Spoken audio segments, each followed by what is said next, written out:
Good evening, ladies and gentlemen. Sorry I'm a tad bit late tonight. Apologies. It looks like my wings are going to be weird, so let's get the wings up. That wing up there. Just wait. The funny thing is I look like an idiot when I do these, but it keeps them out of the way.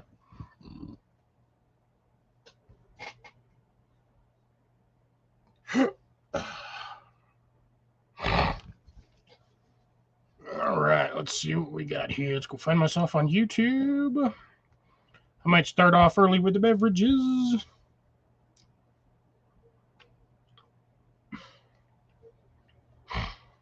My channel.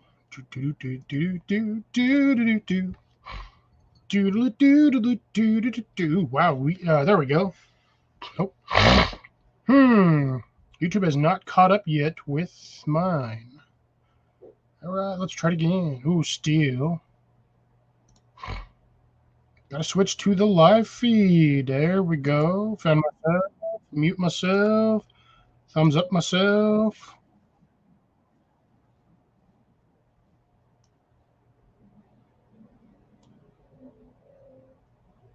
Donkeys.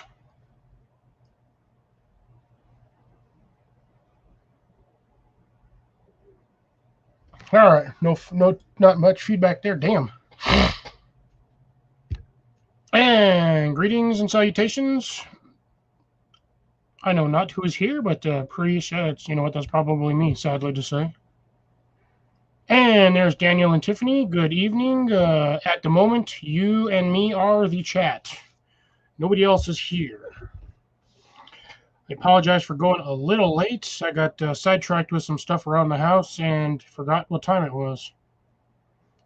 So that's why I went late, almost 10 minutes. I got more viewers in here, which is awesome. I have to turn my air conditioner on low because it's getting a tad bit chilly. As y'all can see, I've got this guy up and running, mini split. Working great. The room is nice and chilled. I'm not roasting. Ooh, Jason is here because it looks like he has internet. Give Jason a round of applause. I didn't get jack squat this week. It was supposed to rain, but I didn't get a single inkling of rain. Not a drop. Got a ship ton of wind and a lot of dirt. And my poor plant's blown over. But yeah, I got no wind. I mean, I got no rain, none. Oh, speaking of which, I should probably go check my air conditioner drip container, which is my watering can. So this thing does generate like most air conditioners. It does drip off a little bit here and there. And then the drain hose goes out along the wall. Literally down the edge of this bookcase is where the drain line goes out on the outside. And then I have it into a little bucket. So it's just chilling in there, getting filled up with water. This is basically free water. Sorry for that. You got peed on for a few minutes? Well, it's better than nothing. I mean, it does help, but essentially you need a good solid an hour of rain at least minimum. That is Costway. Sorry. They're around 500 each from what I've been seeing, and they're relatively easy to install so long as you have an HVAC vac or an inline vacuum, not an actual floor vacuum or a shop vac or a fucking Hoover. You need an actual vacuum pump to vacuum out vacuum pressure the line. But yeah, I've got this thing's set at about 65 in here, and it's sitting at 61. No worries. It's all good.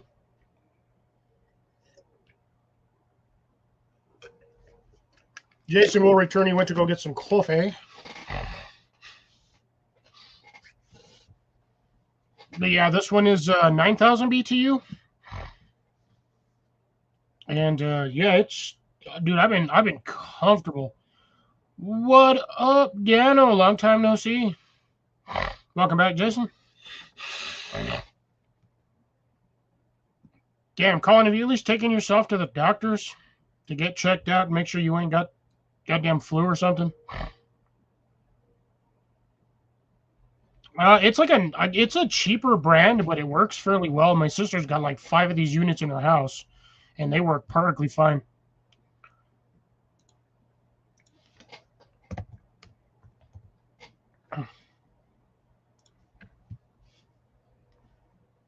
There's a 12,000 BTU. There's the there's the BTU 19 SEER, 18,000 BTU. I think mine is the 9,000 or whatever.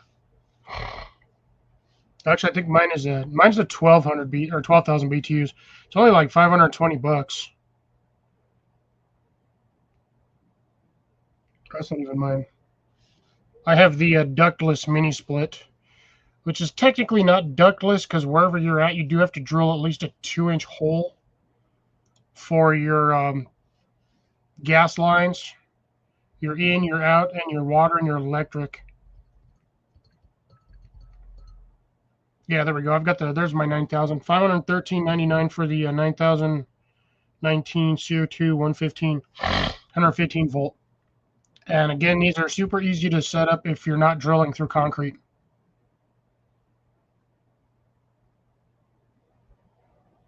If you're drilling just through a wood wall or an exterior wall, they're pretty self-explanatory and they're pretty straightforward. But yeah, if you want, you can go just check out the reviews. But yeah, you can get them. They're fairly cheap, and they work real well. You can with 2 people, you can get one squared away in either 1 to 2 days or a weekend. I don't know where we got it. My dad was the one that purchased them. But give me a second. I can.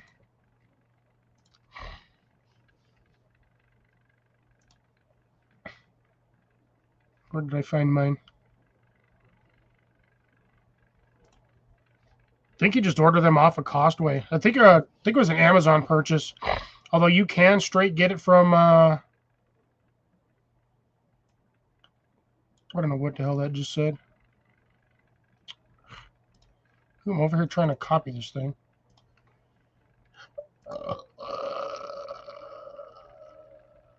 Oh, dude, I could have gotten whatever. I don't know if it's this link.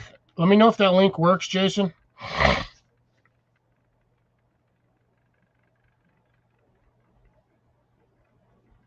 I don't think you need a 26,000 BTU unit for your room for that shop. I think you'd be fine with 12,000.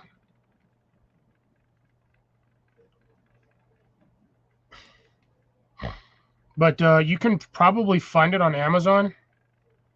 I think that's where the old man squeezed it from. Let's check.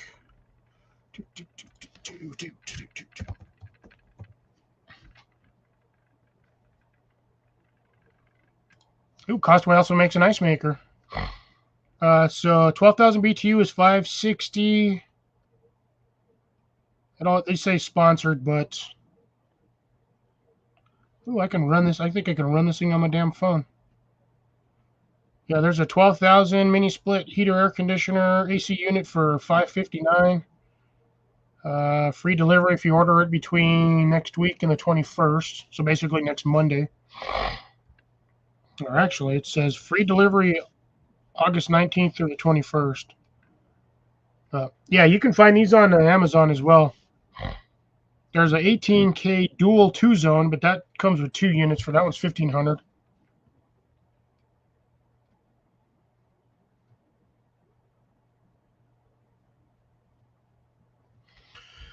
But again, it just depends on what you want to do and use for the system, how much you want. But honestly, I think the one I got works pretty good. Like, I got it set for 65, but it's 61 degrees in here. I think majority of the heat, the cold retention's on the floor because I got tile floors. So it sits on that it's a nice tile floor. Hey, Serena, how's it going? Good to see you tonight. Awesome. Hey, CR, how's it going? Good to see you. Thanks for coming. Just talking about this guy up here. Everybody wanted a little bit of information, so I threw some info in there because somebody in a certain really, really hot area needs a new air conditioner because after 10 years, this is kicking the bucket. Yeah, I can do heat on this one as well. I just don't think I need to. I might run it once in a while here and there. Colin didn't. I don't know if Colin answered my. I think it's pre-charged. To be honest, I'm not 100% certain that it really is. But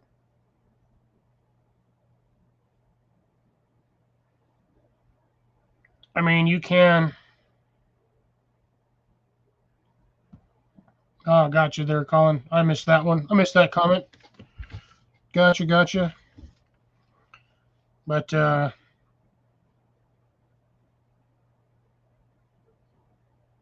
nice. Congrats, Serena. That's awesome. I hope you get harvest though from them before it gets too cold. At this point, but the only thing I'm planning on planting this season or anything at this point is either going to be carrots, radishes, or peas. I don't think I have time for anything else. My peppers won't do it. I've got the one set of peppers in the 5-gallon bucket for the challenge, and they're like an inch, maybe inch and a quarter tall. They're getting bigger, but yeah, I don't know if I'm going to get any peppers off of them this year unless I throw that bucket in the greenhouse. And if it's in the greenhouse, I'm going to continue that challenge because I can continue my bucket.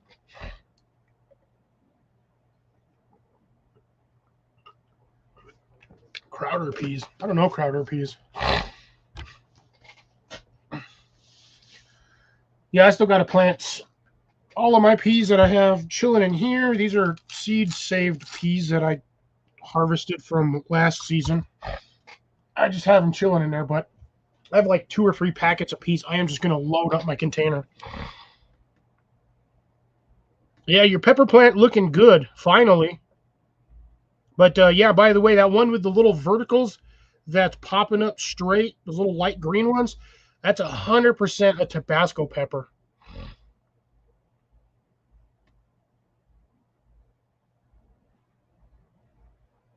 Oh, then you should be fine then, Serena, if that was the case.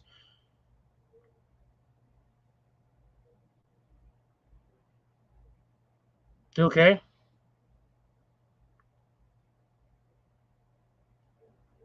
Uh, I wasn't particularly looking on that. I don't know if you were looking for something like that there, Colin, or I think Jason was.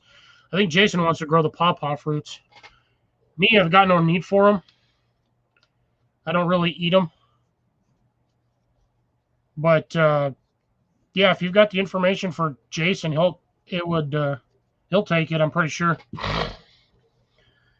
And Jason, quick question for the milkweed or the monarch weed.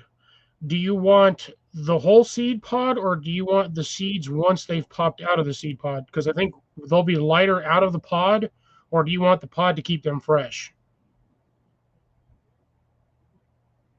Pawpaw fruits. It's like the prickly pear, like the end of a cactus.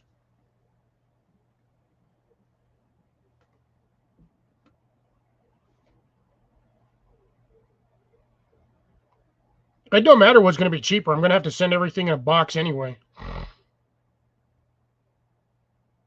Because I still got to send you all the stuff that Bill sent me to send you, and then I have to send all the seed packs that I was going to send you. So I'll probably just end up doing like a flat pack box, shoving everything in there.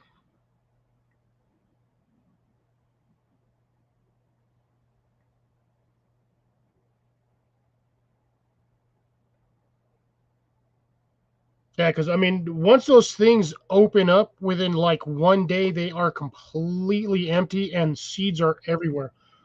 I find that stuff growing all over the place, and when I find them in an area I don't want them in, I yank them out automatically because I don't want them over there.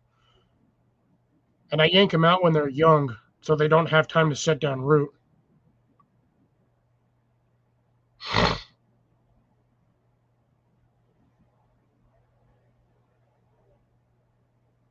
Uh, Sometimes on the watermelons, they'll just so if you're not getting the female flowers or the male flower, or if you're not getting any of the female flowers you need, that means the climate for your watermelons isn't quite right, and it's waiting for the right.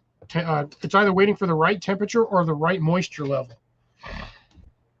That's usually how it is because they're going to grow the same way like watermelons. I mean, sorry, pumpkins and squash will grow, especially like the acorn squash. It will only do what it does when the conditions are perfect.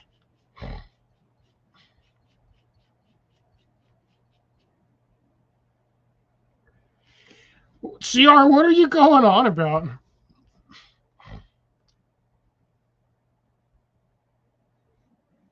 Like he's just this time it's me. I don't know what you're going.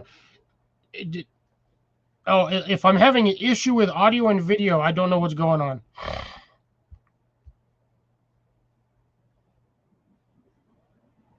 Now you could, if you want to, Serena, you could like end the vine itself. Yeah, there's your reason why it's too hot.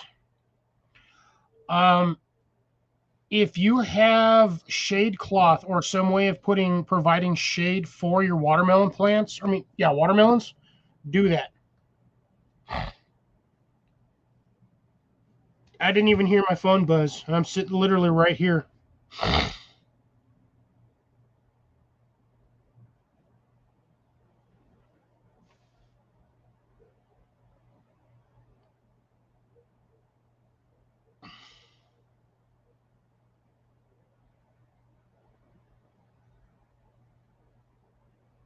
That looks like Colin had to subscribe or unsubscribe and resubscribe. Oh, you should have seen the two zucchinis I pulled off yesterday. I pulled two big ass ones. I just seen them like two maybe 3 days ago, and they were normal size or getting to normal size. And I harvested them last night. They're freaking like this big. They're massive. And I've got another one already growing. The plant itself already split, and my camera is not focusing. It's being weird. Come on, camera, do what you're supposed to do.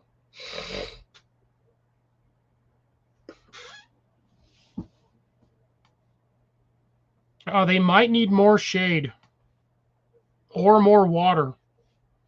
I know watermelons are very thirsty plants. All right, this is bugging the shit out of me. Sorry, give me 1 second here, people. This thing is aggravating the hell out of me. There we go. So it's also a possibility your watermelons aren't getting enough water and fertilizer. CR is peeing on my screen.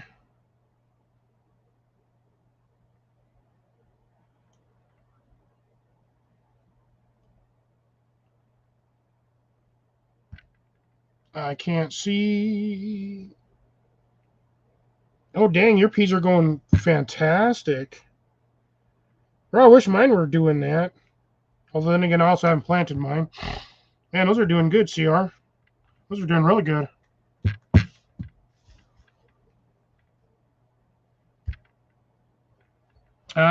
It might not have been pollinated, which would be my guess as to reason why the flower or the base of that flower hasn't grown anywhere. There are methods I know that are relatively, they're simple, but you have to pay attention. You can tie off the top of the female flower for like a day. Go out there with a male flower, cut all of the petals off till you leave just the stamen or the center yellow part.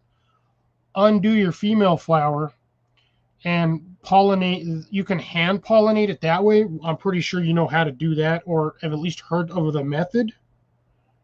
But yeah, there's that method. A lot of people will do that for like giant pumpkins to keep their giant pumpkin like bloodline as pure as possible when they're doing those. So they'll take like the biggest pumpkin, they'll take the best seeds, and they'll do that again for the next season.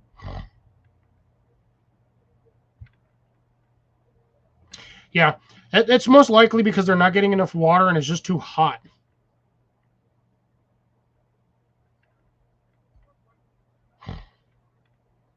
But yeah, I've got my squash plants do the same thing constantly. They'll put out like 15, 20 male flowers, but I won't see a female flower for like 2 weeks.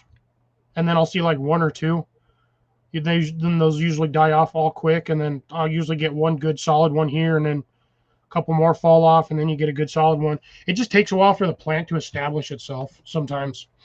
Or at least that's what I've noticed with my plants. Like my zucchini plant, when that thing was about a foot tall, I had like 6 blooms on it. And goddamn, my ears driving me nuts. And I was getting nothing but male flowers. Nothing but male flowers. And then it started producing after about a foot and a half, it started to produce female flowers interspersed with the males. So every once in a while I would get pollinated female flower and it would get to about 2 inches and then it would turn yellow and fall off. Oh, that's terrible.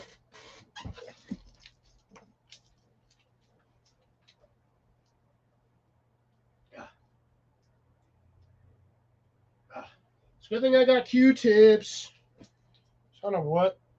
Something was in there bugging this shit out of me. All right, let's see where we're at on time. Time frame is 18 minutes. We're still good. Oh, you know what? Oh, I'm at it.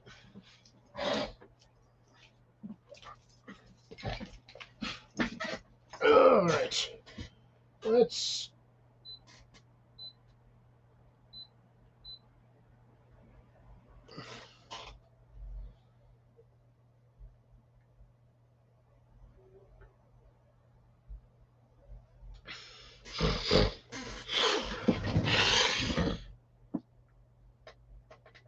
Set my remote right there. Now I just got to take out this big unit so I can have more room in here.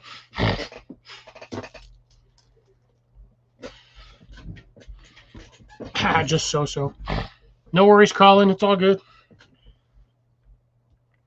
Yeah, it seems like everybody's having issues this week with internet or being online, except for me. I could have the damn flu, and I'm still gonna be on here because don't care. Because even if I'm sick on here, I can't get you guys sick. You might get sick of listening to me. But I'm not going to send you into a state of you need antibiotics.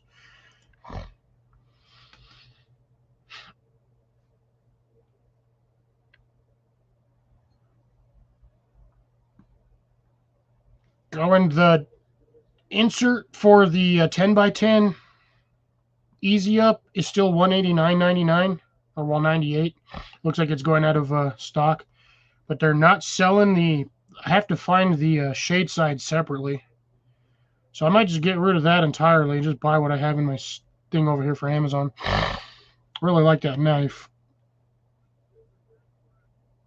But apparently they got this little USB powered fan. It's like a little 6-inch fan. Like kind of like the total on there. Or the specs on it when Luke did the review on it the other day. It's kind of nifty. Ha ha ha! Oh no! Serena's internet died 3 times. Did you give it coffee to revive it? CPR perhaps? Another 10 more minutes, I'll throw the link in there. Once I do that, I will apparently just have myself and... What is... Get off of me. Stupid. Piss off. Oh, shit. Oh, I hope they're okay. Sorry.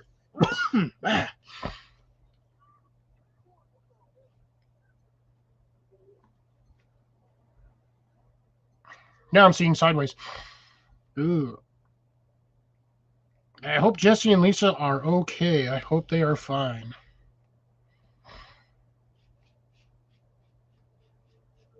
I will have to... Let me check on that real quick.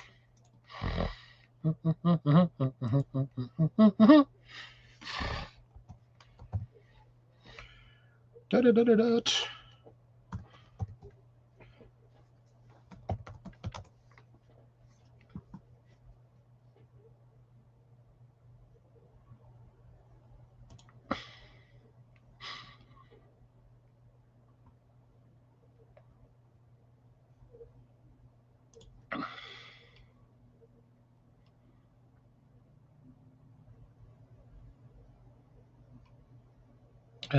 You sure they posted a video on that this morning? Was it for the members only? Because I'm not seeing anything up here. Was it a short? Nope. Oh, here we go. It was a short.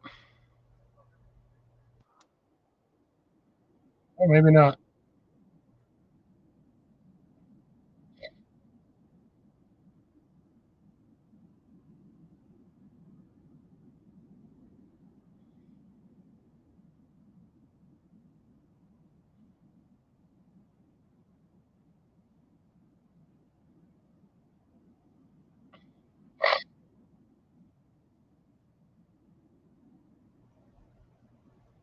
I don't remember that bridge in Wyoming. And I've driven through most of Wyoming.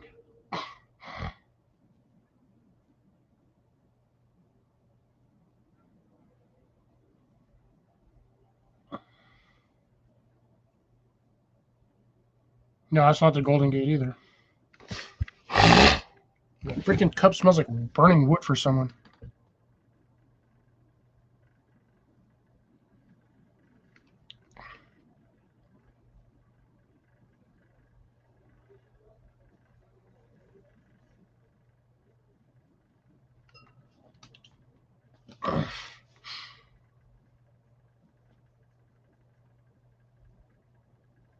Huh, I don't know. Not finding it.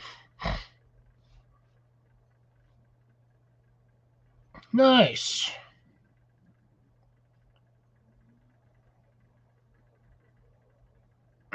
Don't have the fluid, but all of a sudden my nose is all itchy.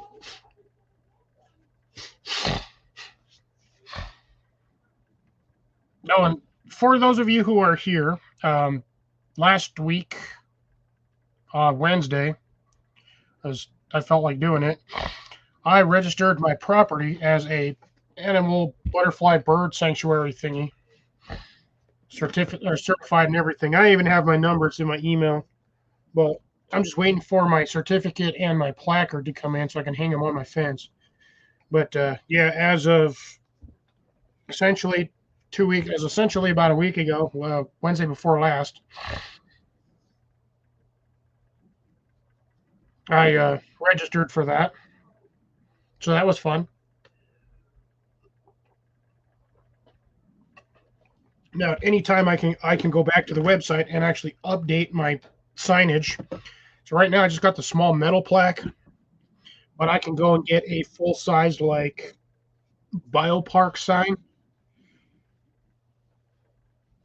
It's like a good foot and a half by like 2.5 feet, big old sign on posts that I can post out there.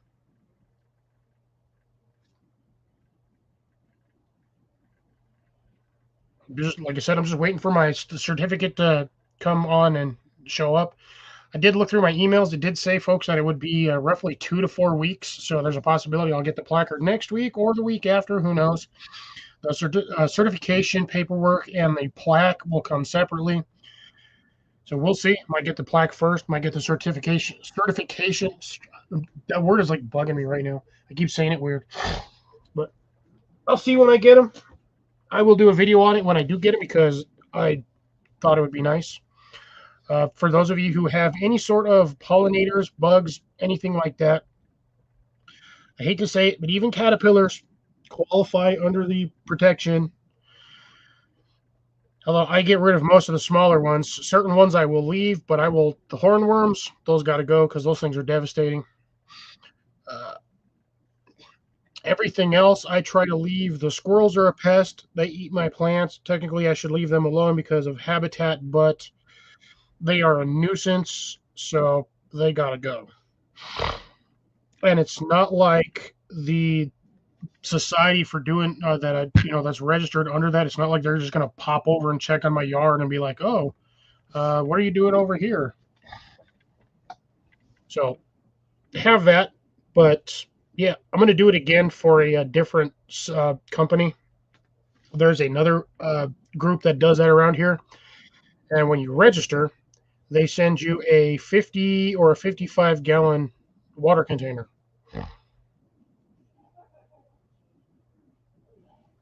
So your praying mantis more or less probably moved on. I usually find them here and there in my yard, sometimes various sizes. I've seen them from like baby size when they're like maybe a day or two out of the cocoon or the cluster to like full grown ones. And I just scoop them up and I put them on plants where I know that there's a lot of bugs. I try to keep them away from the spiders. I do like to keep my jumping spiders around, and those two species tend to go at each other quite often. So I keep them away from each other. If I got a plant with a jumping spider on there, I won't put anything else on there. But I haven't seen a lot of my jumping spiders this season. This has been way too hot. Usually I have about half a dozen or so jumping spiders around here, and I usually run across them when I'm watering or I move on to some or move a bush and they land on me. And I take them and I put them somewhere else. But I've not seen a lot of them. I have two massive golden orb weavers over here on the property, or maybe three at this point. But yeah, huge ladies. Probably leg span, I would say silver dollar. That's how big they are. Lori, how's it going? Good to see you. How's the weather? That was probably a jumping spider, CR. Them little turds are quick. You see them and then they're gone.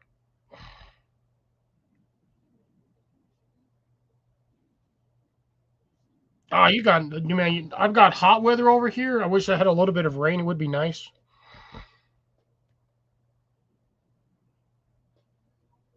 Got another minute and I will,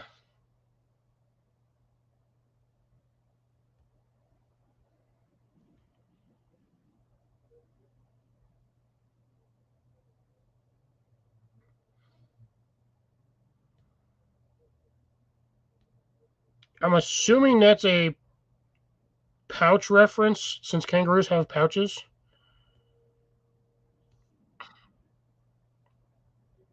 Is it standing rainwater, CR, or the stuff you collected in the buckets?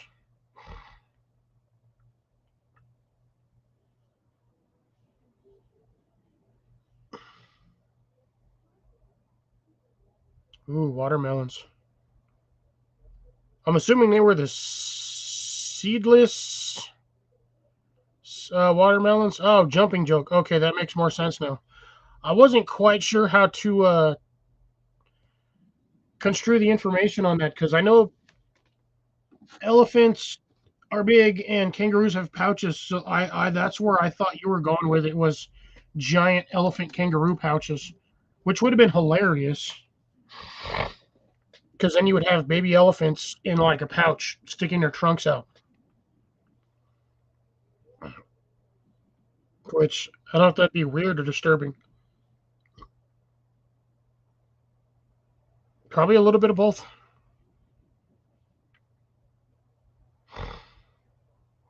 Just a, I can just imagine a kangaroo the size of an elephant. Like those things are fast and they hop far, but can you imagine the kangaroo the size of an elephant? How far that thing would jump? Its strides once it gets moving would be block to block to block. And God forbid you get kicked by one of them things. Oh, because a normal sized kangaroo, when it kicks you, it breaks things. It'll knock you the heck into next Monday. But getting kicked by an elephant sized kangaroo, considering how powerful and strong both animals are, oh, if you got kicked by one, you'd be kicked into oblivion. Yeah, that would make some big holes. Well, they'd make small holes, but you'd have like what you would normally get for a lot of like the horror films or like the Jurassic films where you get the T-Rex steps in the dirt and it like the paw sinks in like a foot deep or 2 feet deep. Yeah, you're talking about kangaroo paws that are like 2.5 feet when they land. It'd be like compressing the dirt. That would make for an interesting water puddle. I'm gonna be right back. I'm gonna go get a beverage. I will bring the link up here in a minute.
Oh man, yeah, it's definitely chilly in here. I'm gonna turn that air conditioner with my remote. I'm gonna put that on low. That is, I don't need to be freezing in here right now. Boop. There we go. Stick my remote up there because it ain't going anywhere. I got this weird echo now I can hear. I redid my hairpiece. Well, I can see, so now now it looks like I got rabbit ears, depending on which direction I look. Yeah, Crocs have mad strong tails, but kangaroo tails aren't. They're strong, but they're not designed for hitting. They're designed as a basically a prop. It's like a third leg for them. The proverbial third leg. Sorry, but yeah, those things use that basically as a tripod stand or a monopod stand, and then they'll kick the crap out of you.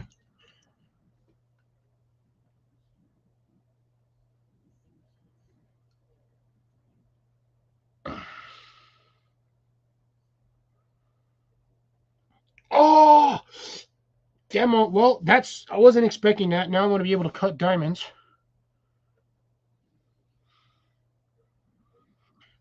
So are you saying you're a donkey, Serena? Is that what you're saying? I just tell people that you ain't got a ladder tall enough. Dude, I don't know why this stuff is like thick today. Apparently my freezer is actually working really good because this stuff is pouring out like molasses almost. Okay, good. I'm glad. That'd be terrible. Oh, this thing is going to be slush. I know it. And for those who are going to ask, when you ask, I did, as a matter of fact, eat about 5 o'clock. Well, I left work at about 5. Ate about 3:34 ish. Oh, I knew it is slush. Damn.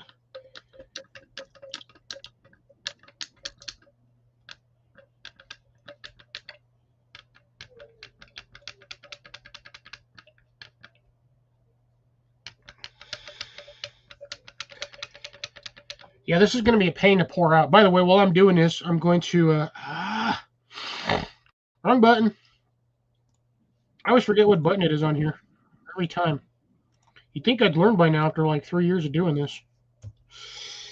Man, my hands are freezing, by the way.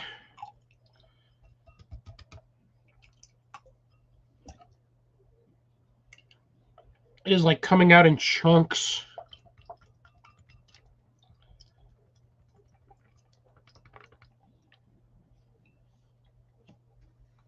Oh, there's somebody in my basement. Who's in my basement? Yeah, I have no idea. Good evening, everyone. Greetings, Jason and Molly. Yep. I was thinking it was either going to be a Tabasco, some type of wax pepper, or a Thai pepper. Thai peppers are usually smaller, and they grow by the hundreds on a little plant. Yeah, not always. Hello, CR. Hello, Daniel. Hello, Serena. Hello, Grace. Hello, Colin. And CR. And Lori. Oh, and Lori. Yes, thank you. And Colin, assuming he's still here and he hasn't passed out over there.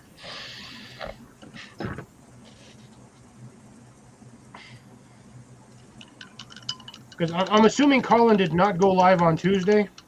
Or Thursday. Yeah, I know he didn't go live on Thursday. I saw the notification for that. I also got your notification saying you weren't going either because yeah, we you were had no internet. Almost 24 hours, no internet. Dang.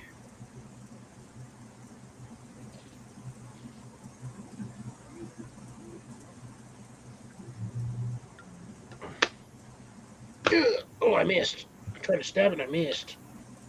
There we go.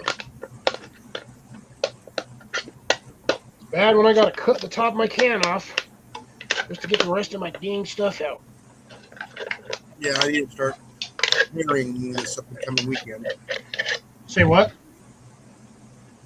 I need to start preparing this upcoming weekend. There's two potential storms in the Atlantic right now. Uh-oh. When they're far enough south, they'll go west.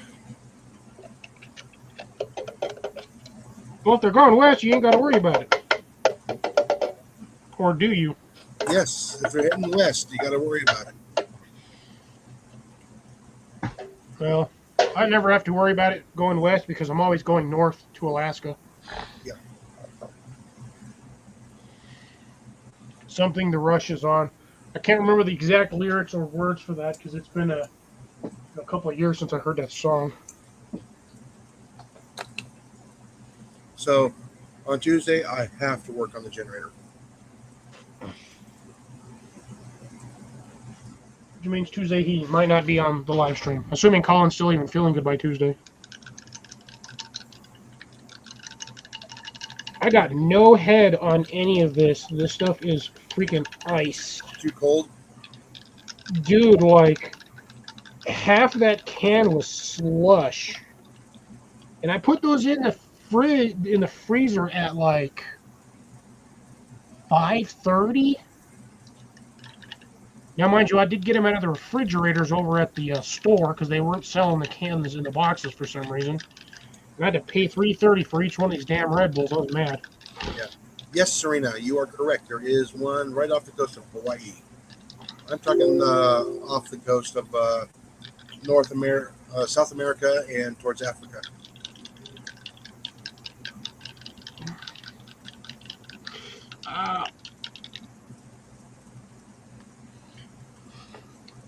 I did not know that about mustard, or at least mustard greens. Look right now.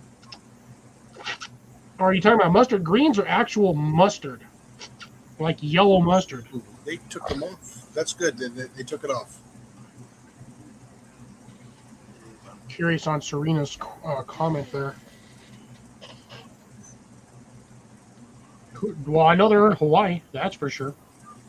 Just kidding. I'm just kidding. I'm just being cynical. Cynical. Ooh, so since we're on the topic of plants, more or less, and weather at the same time, I found an interesting technique for corn, Jason, that you might be interested in trying. Ooh, what's that? So I ran across the little backstory on this before I get to the actual topic. I ran across, I was on Instagram one night, or I was scrolling through shorts on YouTube. I don't remember which one. And I came across a thing for farmers doing corn. Well, they wait till the corn's about a foot high, like 10 inches to a foot high, and they cut like the top half of it off. Really? So you basically just have this like 4 to 6 inches of a stump. And I guess what that does is it forces it to grow fatter roots, bigger roots, rooting system, and then it will eventually produce the main stalk again, and should produce the side shoots for the actual corn pockets at the same time it produces the tassel at the top. Hmm. I wonder. So I was half Technically, it tempted is to try grass. that this season, but it's like for me, it's already too late. Yeah, like I said, it's corn is more like a grass in Yeah. that kind of family. So I saw that and I was like, oh, that is an interesting technique. I might try that in a test container to see if that actually works or if it was a load of BS. Yeah, like 10 stalks in a tub. Well, if I'm gonna do it, I'm gonna do a full side by side comparison. So I'll do like 10 or 12 corn Mm-hmm. in one container, and then I'll cut them down like halfway when they're a good certain height and see which ones produce better. Alrighty, sounds like a plan. But yeah, I figured since I know you try to grow corn over there too, so I figured you might be interested in that information as well. Because it seemed relatively interesting, and supposedly you're supposed to get bigger yields of corn, better yields, because most of the time the corn produces that little tassel at the top way, way too damn early. And also, once that tassel is pretty much done, you're supposed to just cut it off. That Yeah. way, your plant is not sending all of its energy and nutrients into trying to keep that thing alive.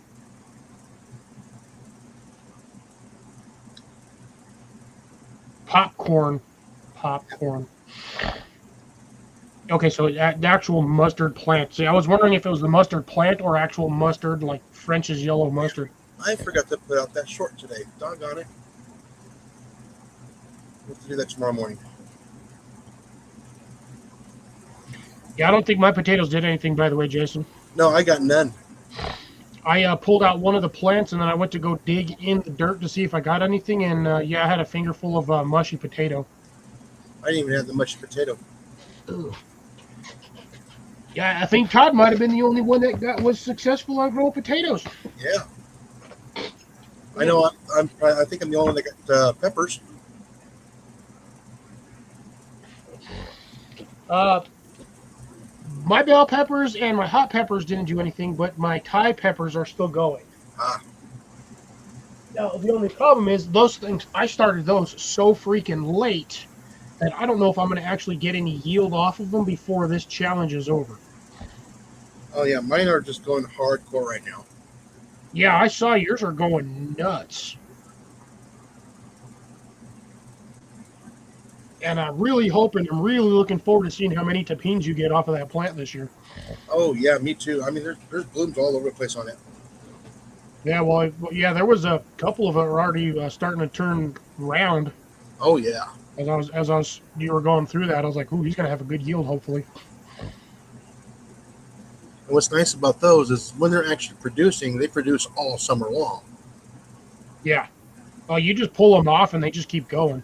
Oh yeah, The more you trim off the ones that are growing, the faster and harder that thing will produce. But again, those are always fertilizer heavy plants. yeah, and those I probably pick those this up and coming Tuesday or Wednesday. Like maybe 3 or 4 of them. I'm gonna start leaving some of them on there to turn red and get the seeds off of them. There you go. Oh, they'll turn red even if they're not on the plant. Now, mind you, whether or not the seeds are going to be 100% viable afterwards is a whole other story. You're almost better off waiting till the stem or stalk that the pepper seeds on actually starts to turn brown and then harvest it. Yeah, because we had plants that lived for years.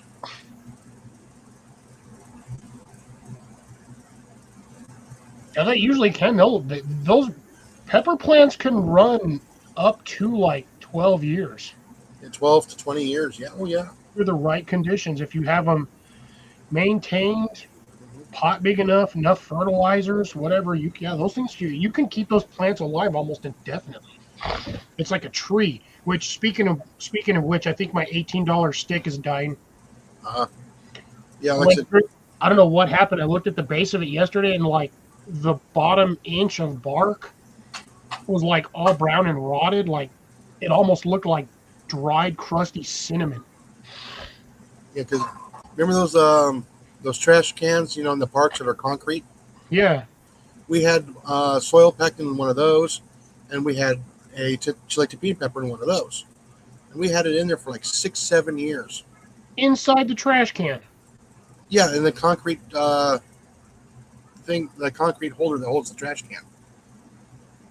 Did you have a trash bag in it, or was it just No, growing in it's there? just concrete. It was the That's concrete crazy. holder.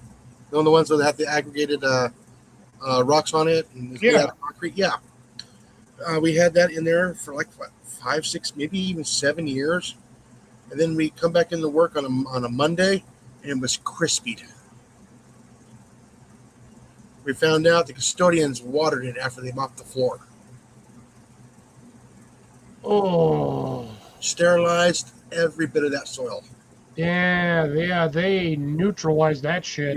Yeah, You do not dump mop water into a plant. yeah, yeah. That plant was like 3.5 feet tall from the top of the container, and it was beautiful, bushy. We would all get peppers off it every day. That's how bad. That's how well it was producing. And they murdered it. And then they murdered it. Yeah, that turned that soil extremely acidic. And it wasn't just that plant. They got several of our other plants too. Oh, that sucks. I just years. That's terrible. It's not a way to lose a good plant. You like I can tell you, I know the feeling on that one. I keep trying to get plants to go, and they're doing real well, and all of a sudden they just. I think my Yeah, tree got too much water because I can't tell if it's ever dry or not because the leaves always look like this. yeah, And I think it's just that particular tree that does that. yeah. Because I spent, was it Wednesday, with the sprinkler going around the yard with everywhere. Because the grass here is starting to turn yellow because not enough water. That's crazy. Hmm. You guys didn't even get flooded this year either. No, we got rain earlier in the year. It was wonderful. Then all of a sudden, it's like somebody just closed the door on the rain. Turned off the switch. Yeah. So I had the sprinkler running today about 4 hours in the backyard. Just Dude, get one of those old green tractor sprinklers. no, Why not? because they're a pain in the neck. Not really. All you got to do is just attach it to the hose, stick your hose in the pattern you want it I to don't water, have. and just let it go. I'm only watering certain areas close up to the house, just to help prevent. If there is a fire, it's going to stop.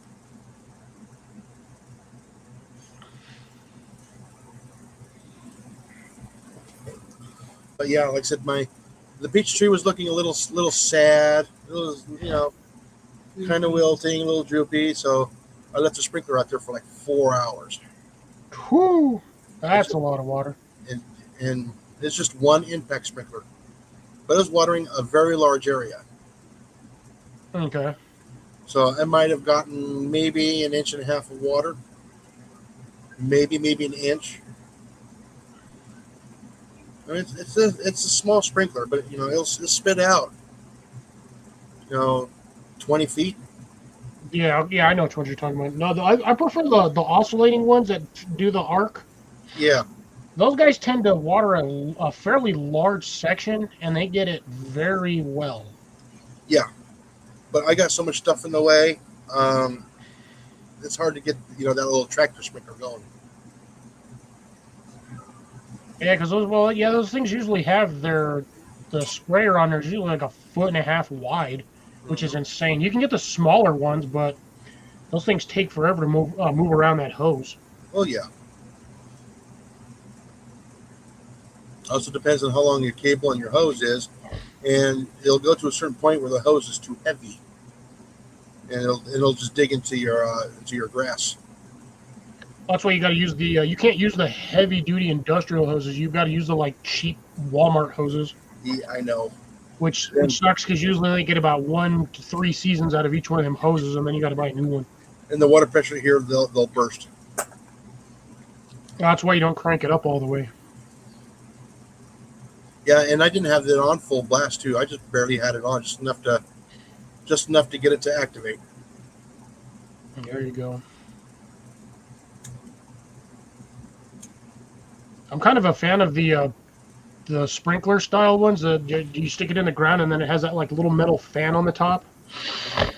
I like those ones. Those ones work pretty good too. But again, they don't get the space directly under the sprinkler. They're Yeah. more for spread out areas. Yeah, that's why when you put sprinklers in, you're supposed to go head to head.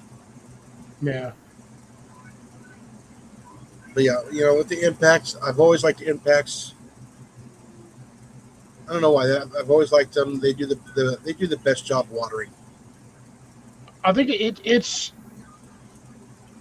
I honestly want to say it's not the fact that they do good watering. I think it's just the rhythmic pattern that is extremely relaxing to hear.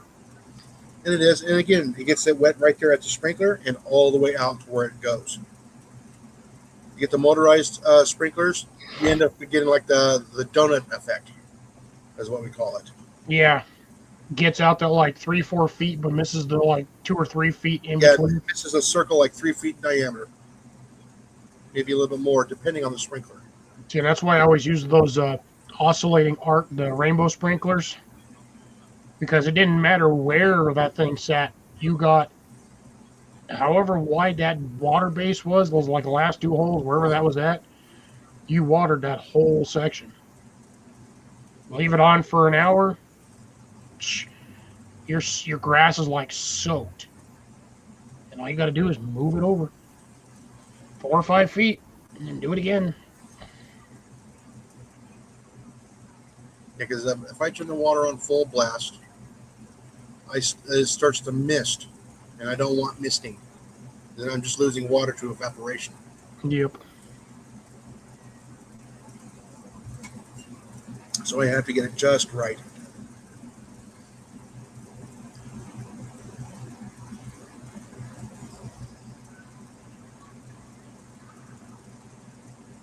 Whew, tired. Yeah, I was just talking to one of the customers, that does work with sprinklers and stuff, and we ended up talking about the pumps, for like golf courses, parks that have their own lake. Yeah. And then we told them about the incident that we had with SRP. Oh, that was funny. When they hit that, when they were drilling under the road, and before they got to the road, they hit our 10-inch main line, dead center with that drill bit. Oh, Jesus. And the ground just erupted instantly. And you can see his shadow on the ditch witch. Him standing there. You got the controllers and the ditch witch that goes sideways. Yeah. On the front of it, you can see the shadow where the mud did not get on the machine. It looked just like in the cartoons. Looked like a Hiroshima explosion on the wall. Yeah, but then you pull the sticker off of a human-shaped body. Mm-hmm. Totally clean. Watch what happens when you hit a 10-inch main line under pressure. Well, yeah, it was actually watering that day, and I think we had 2 of the pumps going out of the 3. Good Lord. And I think we were pumping. I think we're up to like 5,000 gallons a minute. Oh, Jesus Christ. Yeah. Rob, what's going on, brother? How you doing? Hey, Rob. How's life on the other side of the pond? Probably hot. I don't know. From the looks of it, he was inside a freaking museum most of the day. Well, that was like yesterday or the day before I caught that. How was the car show or the museum there, Rob? That looked some interesting vehicles, by the way. Who's pestering me now?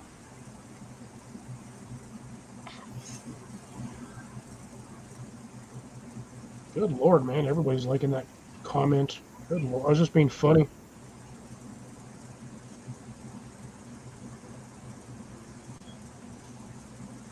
Yeah, yeah. 100% Tabasco pepper, though, Jason. 100%. Tabasco. Yeah. Yeah, I can even prove it. I can walk outside, go take a picture of the exact same pepper plant, Yeah. the exact same way, because I've got like 3 or 4 of them popping up right now. Exact, almost like banana pepper color. Yeah. I can't wait till they turn red. Bastards are spicy, by the way. It'd be nice if I had a Tabasco stick so I can measure its color. I know when to pick it. Oh, you'll know when to pick it. The way I pick them is I just go out there and I just grab them like this, Hmm. and I just do that. If that thing pops off, it's ready. And it won't pop off. It'll pop off just the straight stem. Like it'll pop the whole end off. You don't even Oh, have to break the stem where it's attached to the plant. You okay. just So, grab it 3 fingers and do that, and it just pops right off. or just touch it. Yeah. Easiest way to test it is give it a light flick. If it falls off, it's ready to come off. Uh, Now, mind you, once you do that, you have to, sort of pick them off the ground. But again, if you give it just a light flick and it falls off, it's ready to come off. but you know the Tabasco stick I'm talking about, right? Yeah, the color measuring guide essentially. Yeah. I don't know if anybody knows that, but yeah, they actually carry a stick with them that's painted with the perfect color, and they go to every pepper, and when it matches that perfectly, they actually pick it then. Yep. So that's why the Tabasco sauce stays that constant color.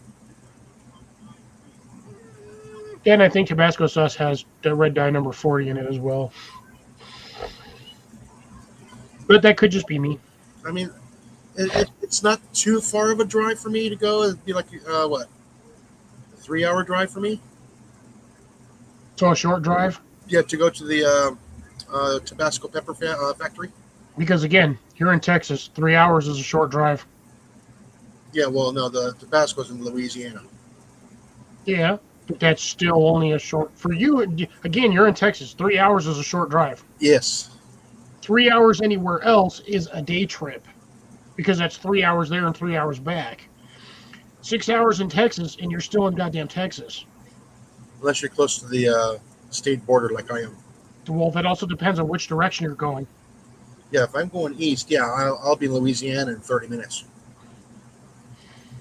or If less. you're going west, you're still in Texas like 7 hours later. Yeah, for a day and a half. Yes.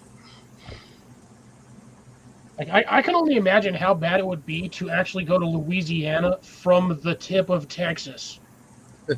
You'd still be in Texas for like 2 days before you left Texas to get to Louisiana.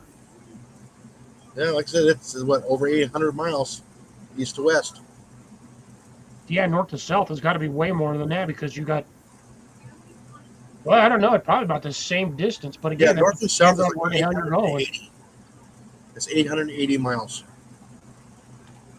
Yeah, roughly. so you'd still be in Texas if you started all the way down there like Corpus Christi and went all the way north. You'd still be in Texas after driving for a whole day. Oh yeah, exactly. There, see, are we there yet? No, Yeah. no, we're not even Nope, nope, nope, close. nope. You're still there. You're still in Texas. Because here's the funny part. Me and Jason have talked numerous times about doing meetups just between the two of us for various things. It is a 14-hour drive no matter which direction we go. Yeah. In the center, if we meet up, we're still in Texas. And that's almost 8 hours, like an 8.5, 9 hour drive for Or both. Oklahoma. Barely. Yeah, I think we did decide that Oklahoma was the shorter distance. Yeah. At like 7.5, 8 hours versus like 8.5 to 9 hours if we met in Texas. You have to drive through Dallas and then go north. Yeah, to me, I would just have to hit I-40 and go west or I think east for like 8 hours. for us, it's what 4.5 hours to Dallas for us. Then it's another 3 to get out. 2 to 3 to go north. Yeah, I don't live close to nobody where I am at. I think Jason McDaniel was the closest one in Arizona. Yeah, I used to be in Arizona. Yeah, it used to be. Not anymore. Jason, even if we had met 10 years ago, you still would not have been in Arizona.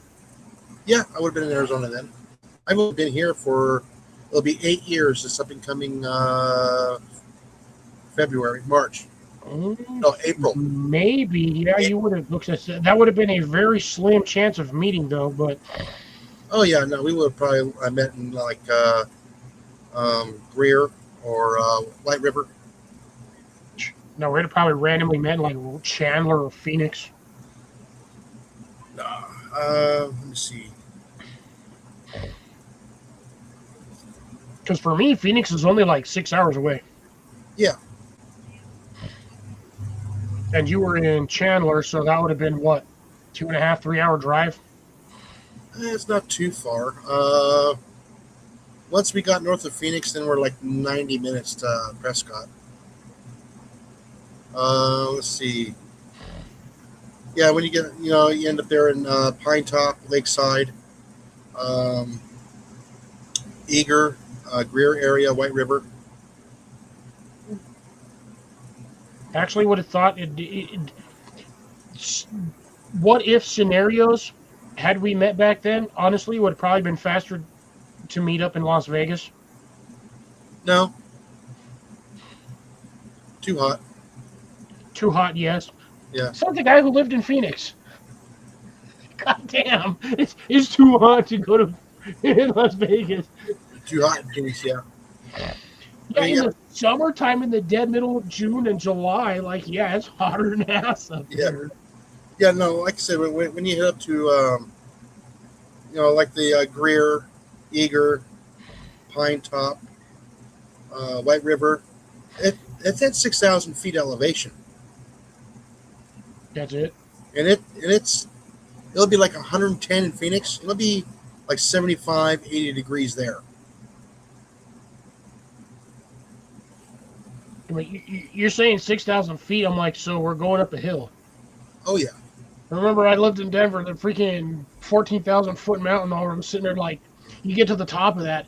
If you're not prepared, you're sitting there wheezing and sucking air because the air is thin up that top of that damn mountain, like mad thin. If you're not used to that altitude, you're literally sitting there sucking wind. yeah. Because we were actually looking.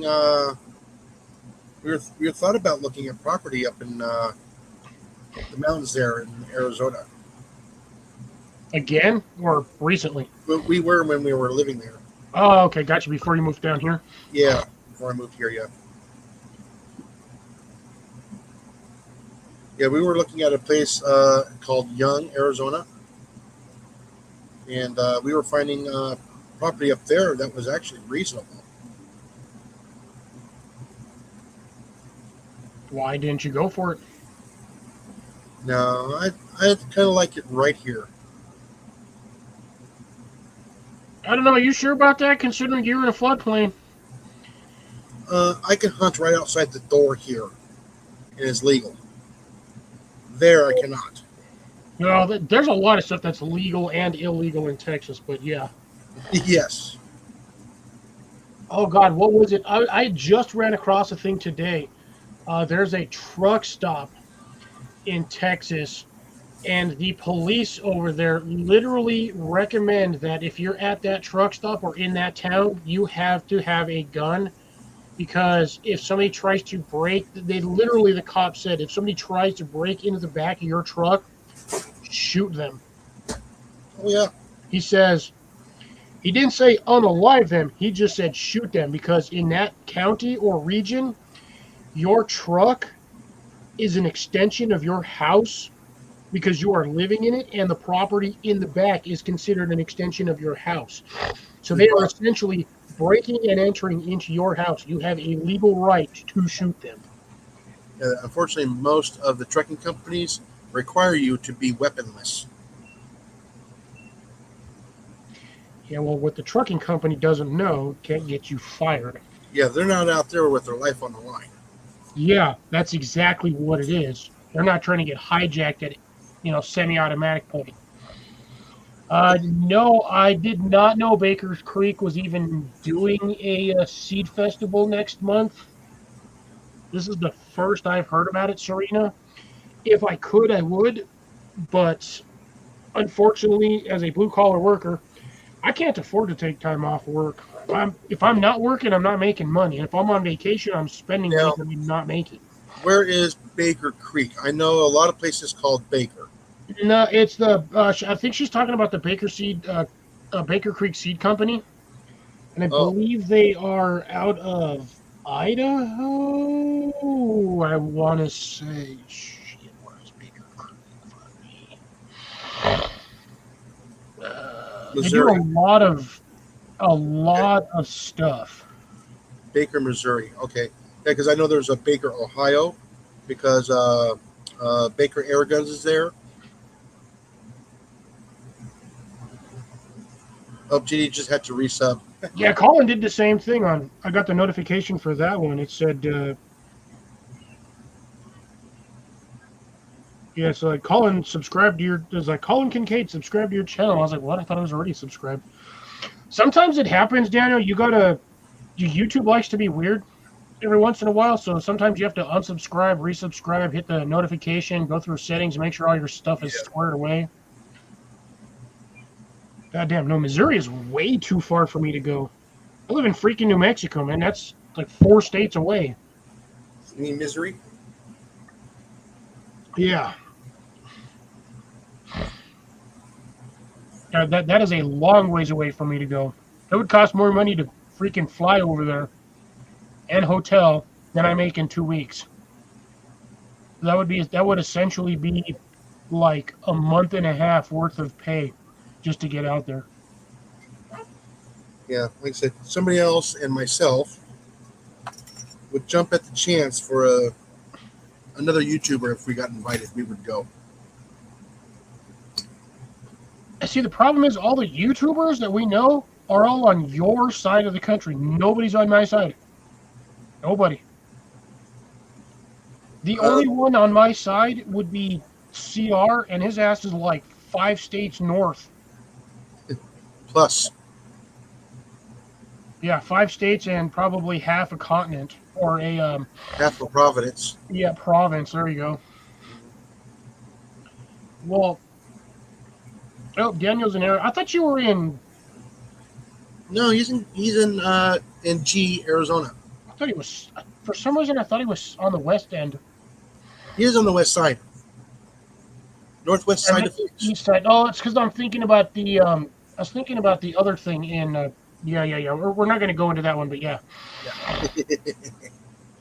I'm not going to get into that jargon again. I have no reason to rehash that problem. Now, I wonder if he can see the Silver Dome where he's at. Oh, you mean a stupid ass annoying eyesore that they put in Vegas? No, the stadium. Who knows? Don't get me wrong; it's a nice stadium. The acoustics suck, but it's a nice stadium. Serena, if the ticket, I'd be fine if the tickets are $10. I wouldn't even have a problem. If there were $20, I wouldn't have a problem with it. It's just the problem of getting to there. Oh, he says no, he can't. Okay. Old King Coleslaw. Heck yeah. Yeah, I just wish I could find meetups or anything like around my area. Everything I'd freaking find or look at is like, oh, Montana, Michigan, Iowa, Illinois, Tennessee. It's like South Dakota. Like, bro, I'm like 4 states away from every. Shawnee's in my chat. Yep. Shawnee's in I my just already chat. say hello. I'm dying over here. Shawnee's in my chat.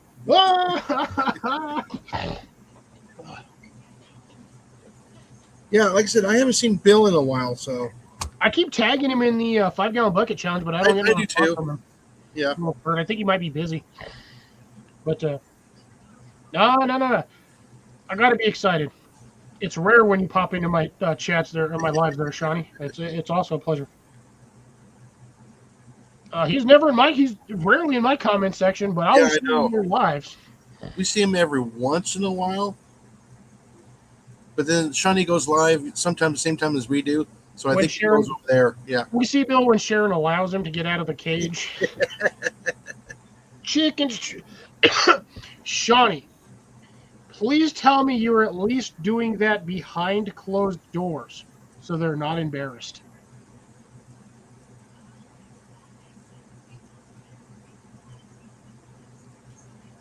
She says, right.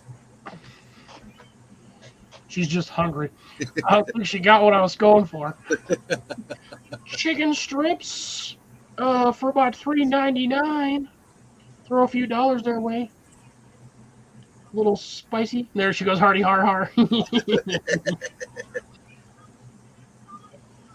And to answer your question, doing all right over here. Uh, been harvesting some rather large zucchinis off my one zucchini plant, despite the fact that I planted 8 of them damn things Yeah, twice. I was supposed to do something to. Oh, that's right. I got to do work on the generator Tuesday morning. Yes. I was gonna say, Shawnee, how did your corn recover? Because I saw the video the other day about harvesting it already, and I'm like, the last time I checked, that stuff was flattened because of the windstorm. Oh, Did the that wind derecho, blow it yeah. the other way and stick it right back up? Yeah, usually when the wind blows over, it breaks that stalk at the ground and then doesn't. Yeah, it usually rips out the roots because those roots are fairly shallow. Not if they're done correctly, like the big fields. What they do is when they grow, they put them in the bottom of the furrows. When they get so high, they'll go with the tractors and they'll take the tops of the furrows, cut those in half, and then bury the stalk, so you get extra roots. Yeah. That's crazy. Oh, the popcorn is looking beautiful. That's good. Yeah, that's her popcorn field that the wind she had that stuff was like 6 feet high, 7 feet high, and the wind just flattened that whole area. And I was like, damn, I know how that feels losing your because I've had that happen on my corn too. Wind just blows it over, and then once it does that, where my wind is at, it just keeps blowing the same direction. So that stuff just kept blowing over. In the summer of '98, I had a really nice garden up there in Prescott Valley, and we had a certain thunderstorm come through with a little bit larger than golf ball size hail stripped my garden. Oh yeah, that'll obliterate everything. Stripped it dead, crushed everything. You should see what it did to the golf course. We were closed for 10 days. Oh yeah, because you got to sit there and rake out all the divots. Oh no, we had to top dress everything. Oh, that was miserable. All the trees on the golf course were all stripped. Oh yeah, when it's basically raining golf balls. Well, yeah, it rained golf balls for like 15 minutes. Oh, 15 minutes. That'll annihilate everything. Because I mean, we've had hail. I've seen hailstorms. You're running hail the size of marbles, or slightly bigger than that, like jawbreakers, like the standard, or like your bubble gum, like those hard ass bubble gums you used to get for 5 cents out of the gumball machine. I've seen hail like that just devastate crops. Oh yeah. I mean, it just obliterates them. Hey, Deb, how's it going? Hi, Tara, what are you doing? Lunch, early dinner with friends, just sitting and enjoying the air conditioning. Hey, I'm doing the same thing. I got this guy over here, man. It's nice in my room. I'm not sitting here sweating my brains out. Yeah, unfortunately, I got to get another window unit. Jason, I wouldn't even bother with a window unit. I would just get a mini split, throw it over there, and you'd be good for a long while. Well, like I said, we like this one here because it cooled the entire shop on dry, and it's not very well insulated. Oh, this I can run that on dry too. Like here, where's my remote? Where did I put it?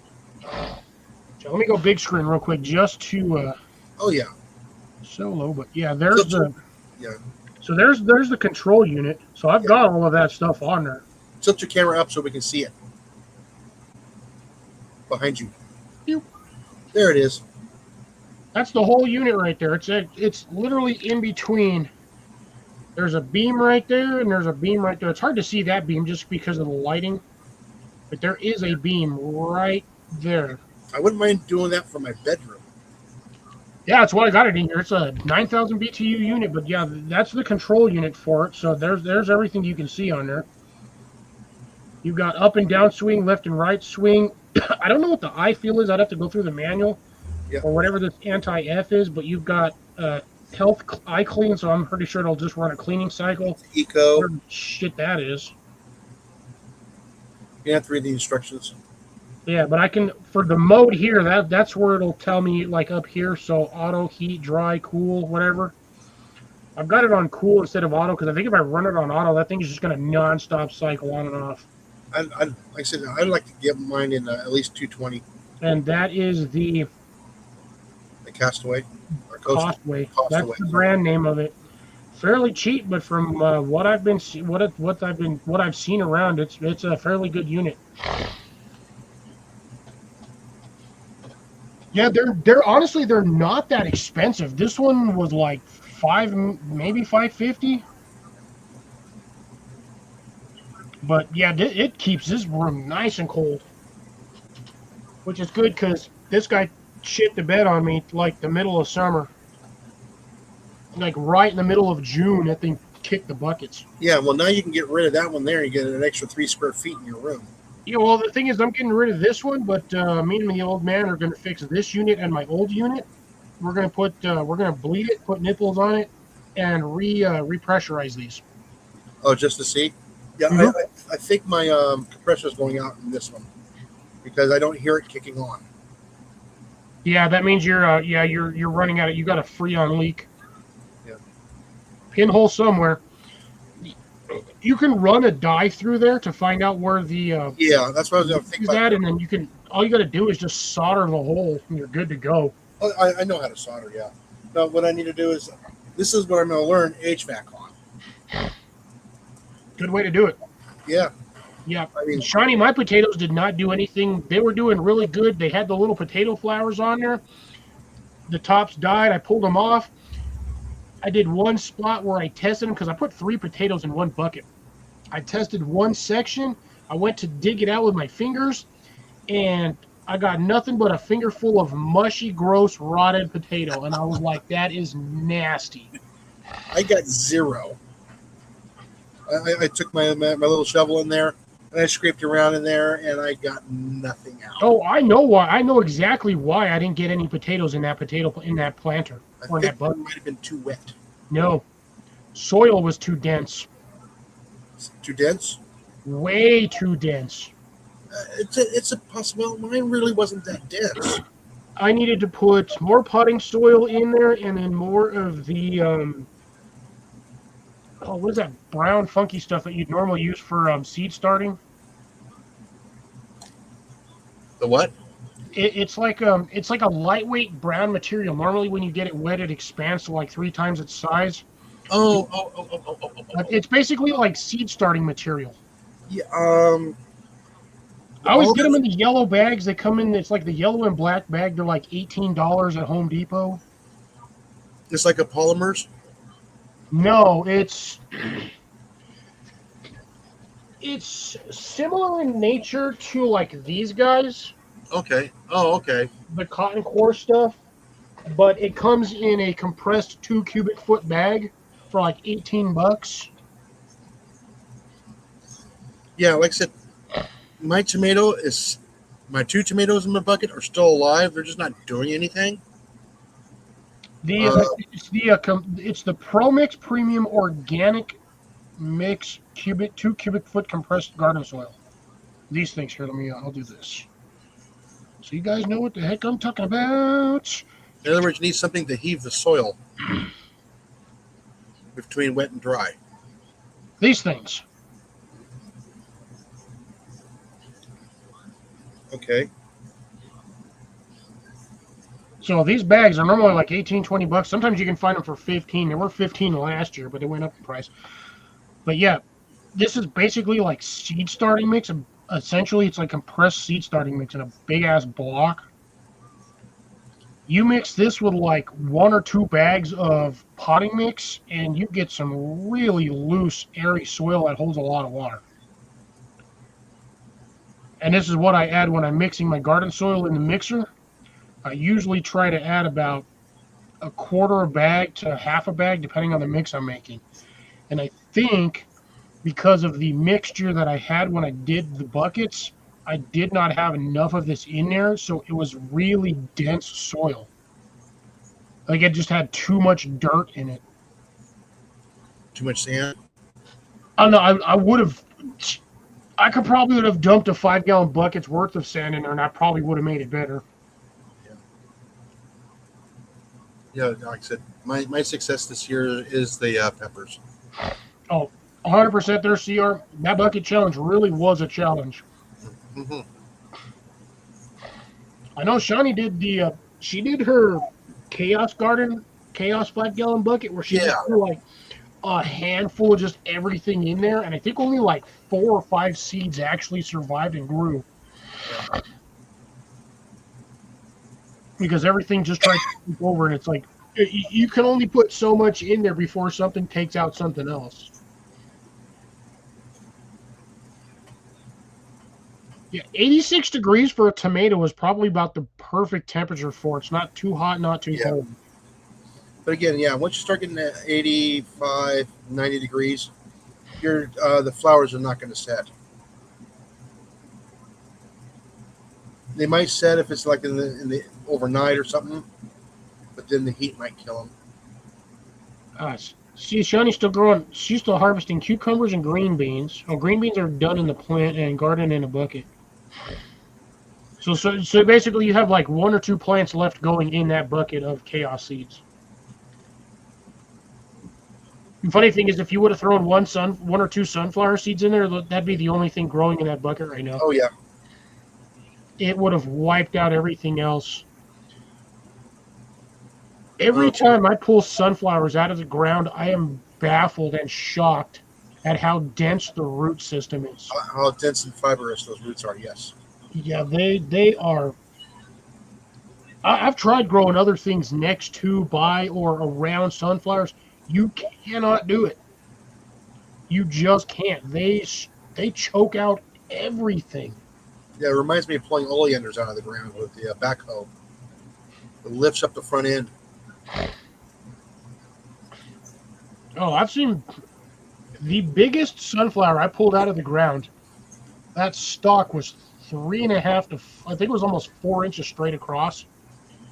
So it would have been like a 6.5, maybe 7-inch diameter. Yeah. The base of that sucker, like I kid you not, the root base was probably. Alrighty, Lori. Good night. Night, Lori. Be well. Thanks for stopping by, dear. You have an absolutely great weekend. See you on the next one. Yep. Peace out, dear. Yeah, I got to do a painstaking video on Tuesday. I got to film. Or maybe even tomorrow or Monday night. But I got to do it outside in the heat. Ooh. That's never fun. No, I gotta swap scopes. And I hate swapping scopes when they're dead on. That's gonna suck. I got a random challenge for people next year. Ooh, what's that? Sunflower fence. A sunflower what? Sunflower fence. Yeah. Not your standard one. I'm talking about a literal woven sunflower fence like they do with the trees in the UK for border fencing. I want to see somebody do that. I think I might have a spot where I can do that. Ooh, I feel you on that one. I was doing really good on the radishes this season. I had actually more radishes to eat than I could have, so I let some of them go to seed. I'm just waiting for the seed pods to dry so I can have the seeds for that particular radish. And those were the little red globe radishes. And I have like 3 planters full of them. I would have had 4, but the other planter has time in it. So I'm letting that one get as big as possible because I want to keep that time going. Oh, by the way, when I was cleaning up around the banana trees the last Wednesday, Please tell me you didn't find more spider lilies. no, that's spider lilies. The bananas are producing pups. Oh, already? Yes. Have you actually gotten anything off your damn banana trees yet? No, not yet. But yeah, I got more pups coming off of the main trees right now. Shawnee, It's about almost a foot high. So I'm thinking about maybe next Wednesday carefully digging it out and putting it in a different spot. okay. Yeah, you should have already gotten bananas off your trees after it's already been, what, 2 years now? Yeah, like I said, I've had them now for about 18 months in the ground. Yeah. But then again, winter was harsh on me this year too. True.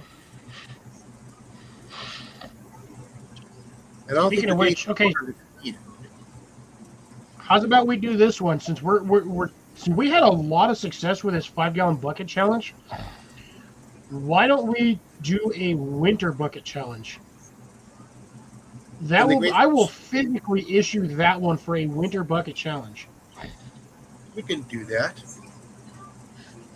I have 1 bucket free now. I technically have 3 because one of my tomato plants kicked the bucket on me and it was doing real well, and all of a sudden I saw that. Yeah. That middle one for some reason has just gone. The other 2 or the other 3, freaking one of the stalk on the original plant, the main one that I pulled everything out of, that thing is like half an inch across. What plants are you going to try? What plants? Wait, what? What plant are you thinking about? I don't know. I have to figure it out. But the thing here is... Ooh, peas. Peas and radishes. I'm definitely doing peas. That's going to be one of them because I can get those to grow in the greenhouse no matter what. Yeah. Those will probably produce for me all winter long if I'm lucky. But I almost want to say citrus, but I kind of have the advantage on that one since I have like 15 citrus plants. Yes, I got a couple of them. Oh, by the way, my limes are almost ready. I got like 1 or lemon that's ready.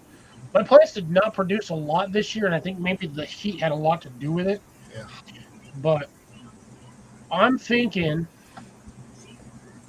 so just out of curiosity, is anybody here interested in citrus plants? Because you might want to check your local red and blue box stores if you have them in your area. I believe right now, for my location, they were doing their big citrus plants. They're all dwarf trees, but they're in like 3-gallon pots or 2.5-gallon pot. They're doing 50% off right now. Those trees were originally $50, which means they're like $25. Yeah, like I said, our store got the containers like the size of our half barrels or plastic ones. They wanted $200 a piece for those. You didn't get them in the little orange plastic buckets that were like 10 inches across by like a foot high? No, but these trees are like 4 feet tall already. I'm not paying $200 for a goddamn tree. I need to go see if they have any more of them and if they're going to be on sale. I'm sorry for the harsh language on here, folks. Again, I'm not monetized, so I can say what I want. But at the same time, it's like, I'm not paying $200 for a 4-foot tree. It was, where the heck is it at? Now, if it was a vanilla tree, $200, I might fork out for that. That's not what I was going for on that video, but let's see if it'll do. Those right there, those citrus trees and those buckets are like $50. And I hate to say this, but I actually bought one. Yeah, I picked mine up for what, 25? Yeah, it They were, also came in. they were in That 1 gallon also came in containers. one of them smaller ones. Yeah, mine were in the 1 gallon containers, and I put them in 3 gallon pots. CR, you could and can. Valencia lemons will work in your area because they are relatively cold tolerant, but they will still die once they hit below 40. Uh, if you want something like that one, I'd recommend talking to Howie. He's got the Valencias, I believe, in his area, along with a few other ones. Yeah, but Those ones should be more or less climatized to that area. he also has parent plants there that are trying to help protecting. He's also in a cove where it stays warmer. Yeah.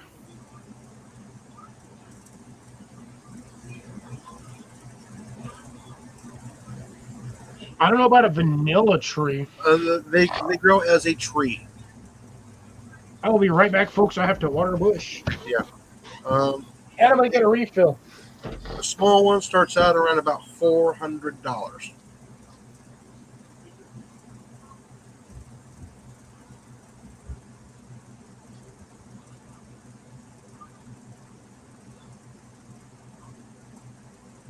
Yeah, they got long little pods. They're about like 2 feet long. What they usually do is they'll take a like a vodka or some kind of tasteless alcohol, and they'll put that in there and let it ferment in there, and then that's how they get the real vanilla extract. Does have alcohol in it, and it's not made from skunk's butt or beaver butt.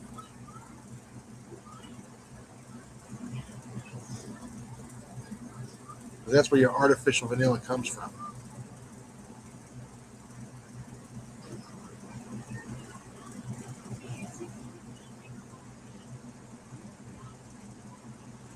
Shark box.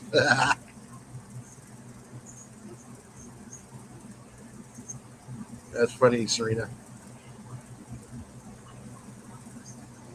Yeah, like I said, it'd be nice if I can have an orchid tree here, but it gets cold here and it kind of ruins them. We used to grow the orchid trees there in Tempe, but they had to have a couple of parent plants around them to help protect them from the colder winters.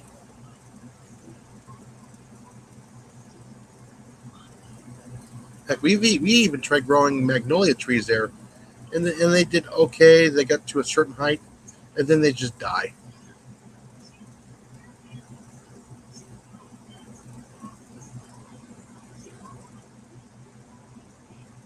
Yes, that is correct. A Bloody Mary.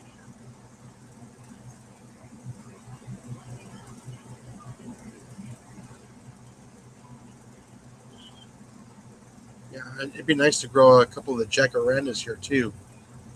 And again, the cold gets to them, and during the wind, they are a brittle tree. Very overpowering with the fragrance. It's like somebody's wearing too much perfume when they bloom. But they are absolutely just gorgeous, though.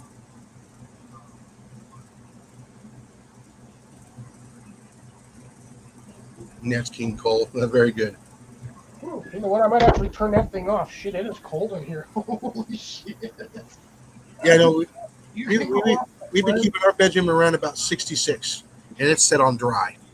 Bro, I got the thing set at 65 on cold, on cool, and it's now 64 in here. And I also have the thing on low, so if I put that on turbo, I'll freeze my. I woke up one morning at 65, and the thing, my temp thermometer said it was 60 or 58. I was like, good lord. But oh yeah, also some sad news on my part. I had a Granny Smith out. Do you all remember my $18 stick? I'm trying to remember which one that one is. The apple tree that I paid $18 at a Harbor Freight or Tractor Supply. Oh, it's right. Okay. The that took a shit. Kick the bucket.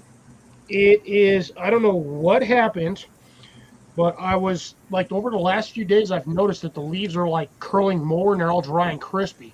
I'm like, what is going on with this thing? I've watered it. I know it's watered, but I noticed she's sorry.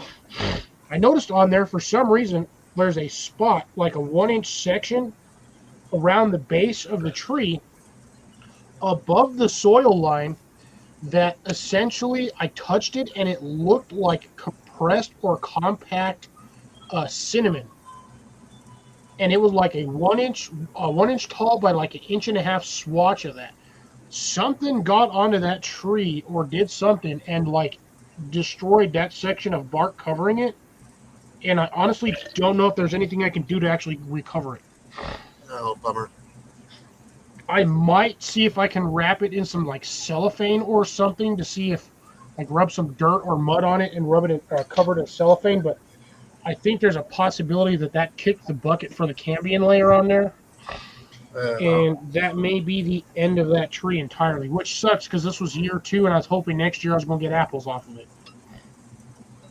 Yeah, because our the plum tree took a dump on me this year, so. Oh no! Like, yeah, I'm thinking it might be because I tried 2 stone fruits. I'm going to try a non-stone fruit in the same spot this up and coming spring. And if that dies, then I know it's the cypress tree. And not the swamp cypress tree. The I think it's a Leyland cypress or an Arizona cypress. That's terrible. Yeah, no, I'm just tired of losing apple trees, man. At $25 to $30 a pop for an apple tree, this shit is getting expensive. Paying more than that for an apple tree. I paid $18 for my stick. I did that twice. The other one's doing all right. I got to move that into an area, but I got to pull that out of the pot and put more dirt in it because I don't think it has enough. I pulled out my pecan tree that I had that was up front in the orange, and I had two. I had a pecan and a cottonwood tree in orange buckets up front. Yeah, even with my discount, I think I was paying $60 a tree. God, well, that's also what a fully established nursery tree. It's in a 3 or 4.5 gallon pot. Well, yeah, what do they call it? The 3-gallon pot. Yeah, the nursery pots. Yeah, that's like a 5-6 foot tree. Yeah, my fig tree's doing beautiful in the greenhouse, but the one outside in the backyard, not growing so well. But the one in the greenhouse, that little stick I put in, that was 10 inches tall, outgrew the one that was 4 feet tall. Yeah, that's the one that you got from the meetup when you went to Matt, right? The fig tree.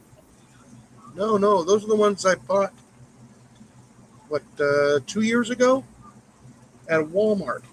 I bought one in a pot and one in bare root.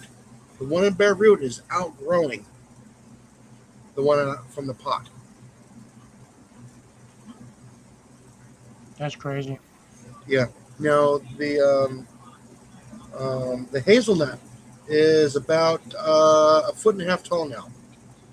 I need more pecan trees is what I need. I got the pecan trees. You know what really pissed me off is they did not do the bare root trees this year or the grafted bare root trees. I did not see any of those at either of my Home Depots or at Lowe's, and I was pissed because I was gonna try to get another almond tree or another couple of almond trees. Yeah. So I'm trying to think of a non-stone fruit I can put next or in that spot for next year. Because I got apple, peach tree. I might put another peach tree there. Well, no, that's still stone fruit. There's nothing wrong with apple trees. Oh, I love apple trees. I happen to get the green apples because I like the tartness, and they're great for making pies. Yeah, that's kind of one of the reasons why I got apple tree. A lot of fruit trees is. You know, I might end up buying a pippin and put it there. Ooh, that'll be interesting. Mm-hmm. Because the pippin apples are actually coming back.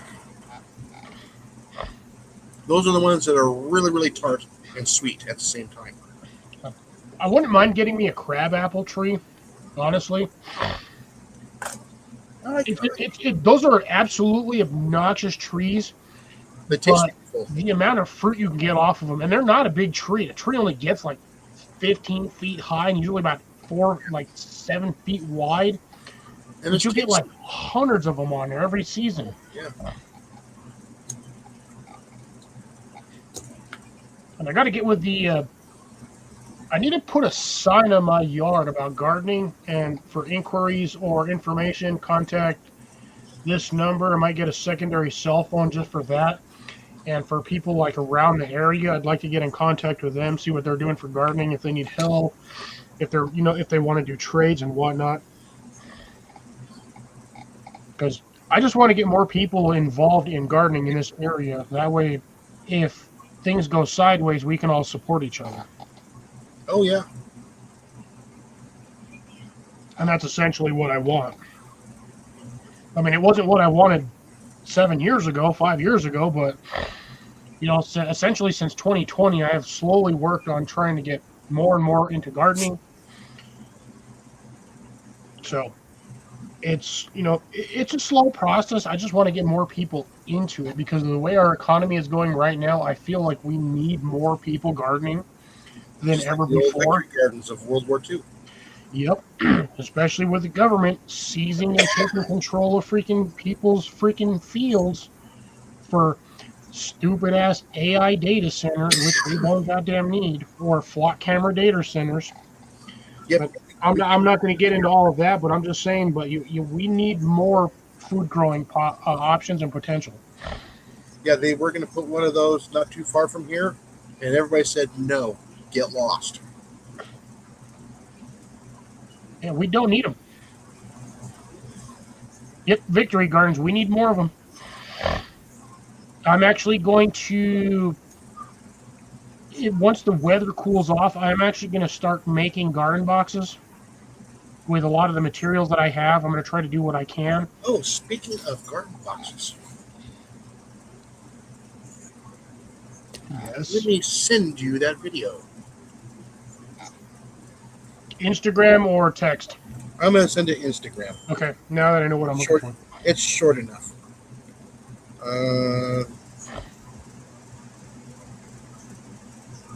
Who was it? Yeah. Shawnee, if you're still here, I find it funny that your kids are doing better in the garden than you are half the time. I was listening to the chat yesterday when you went live, and then CR went live.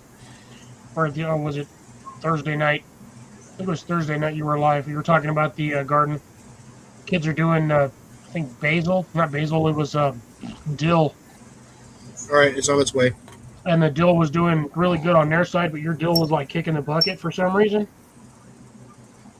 I'm going to be doing this video tomorrow morning if I remember to do it. I'm going to be at work tomorrow morning, so I won't get to see that. Oh, shit. Somebody posted something. Where is... There it is. God damn it. I freaking clicked on it and it's all, oh, like it? No, I didn't even see the video. Hold on a second. Instagram, gotta find where Jason went. Yeah, I finally did that other crate into a planter. Wait till you see what I put in it.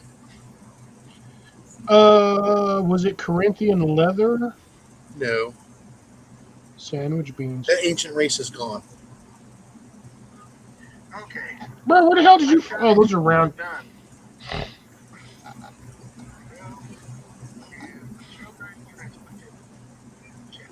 You got one strawberry dead center in the middle of that thing.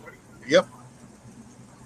You do realize by next year you're going to have like 30 of those in that planter. Yes, that's the whole plan.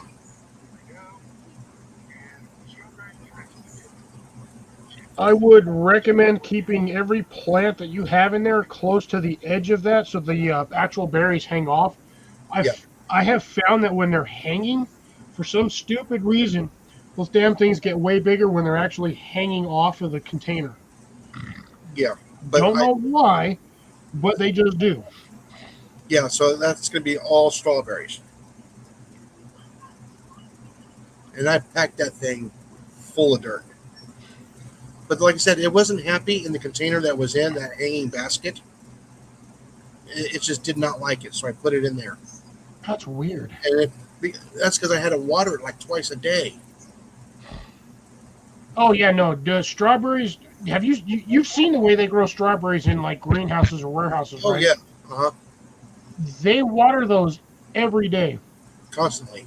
Yeah, they basically have a drip line running through each one of those gutter systems that waters for 30, 40 minutes a day, Yeah, like I said, or they run a soaker hose through there. yeah, there is only 6 holes in that liner.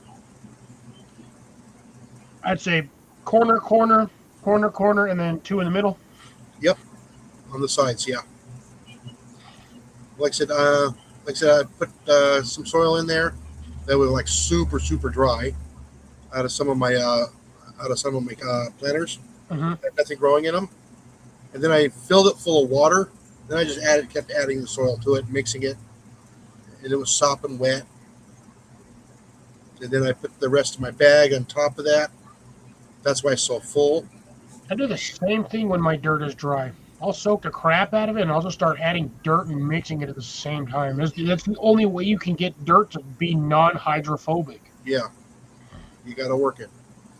Yeah, so there's about 2.5 bags in that planter. As you can see, I put it all the way to the top.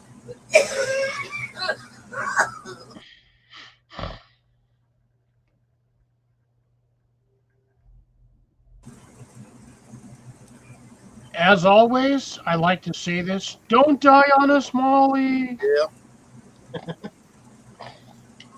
I know the logistics behind it, but don't die on us. Jason would be sad, and so would I.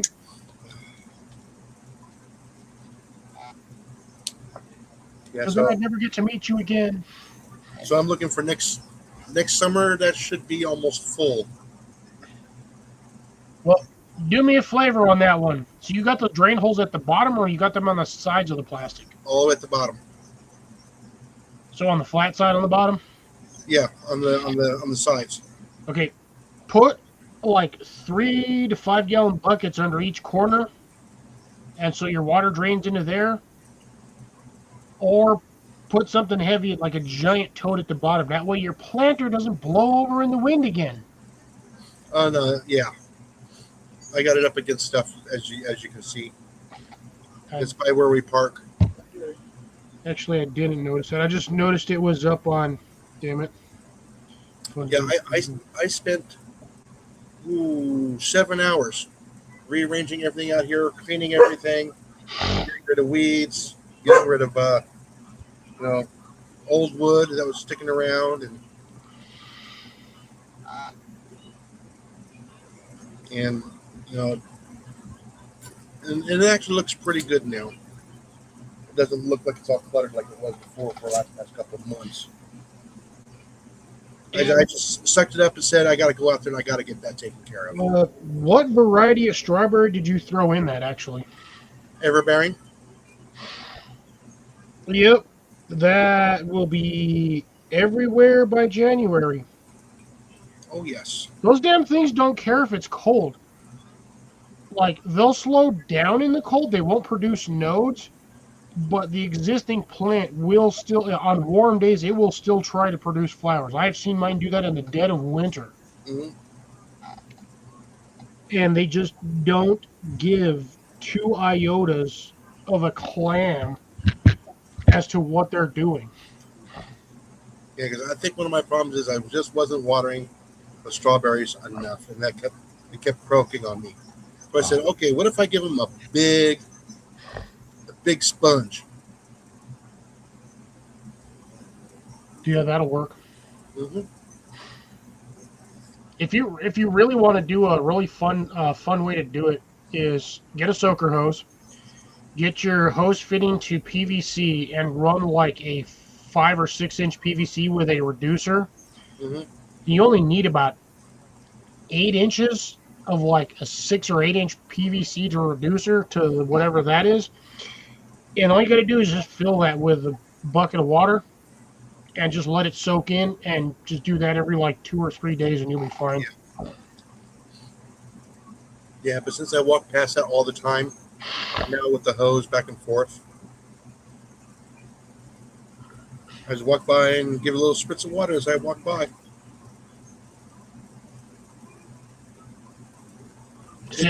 I'm assuming that's nowhere near where the air conditioner's at. No, it's about 10 feet away.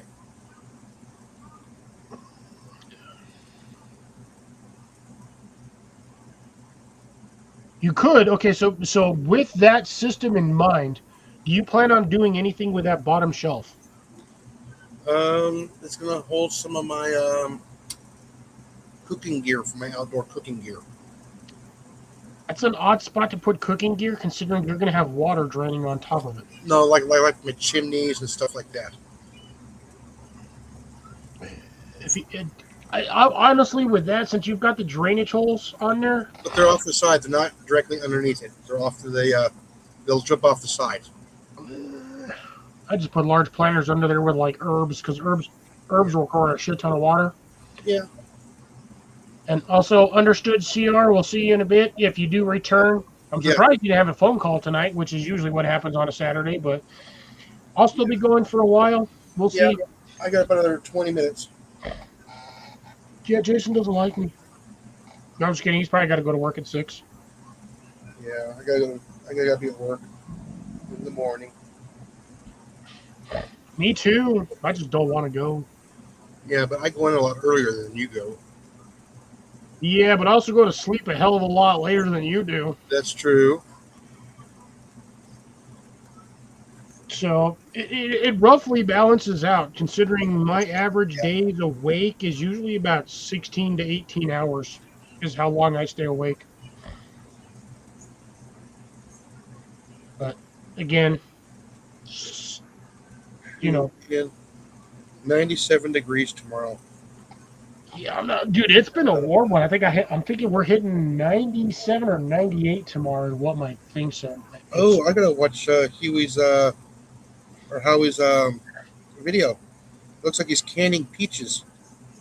Millions of peaches. Peaches for Howie. Peaches for you. Just because he's got a freaking ginormous peach tree. Yeah. Or like 2. I think he's got like 2 of them. Yeah. Yes.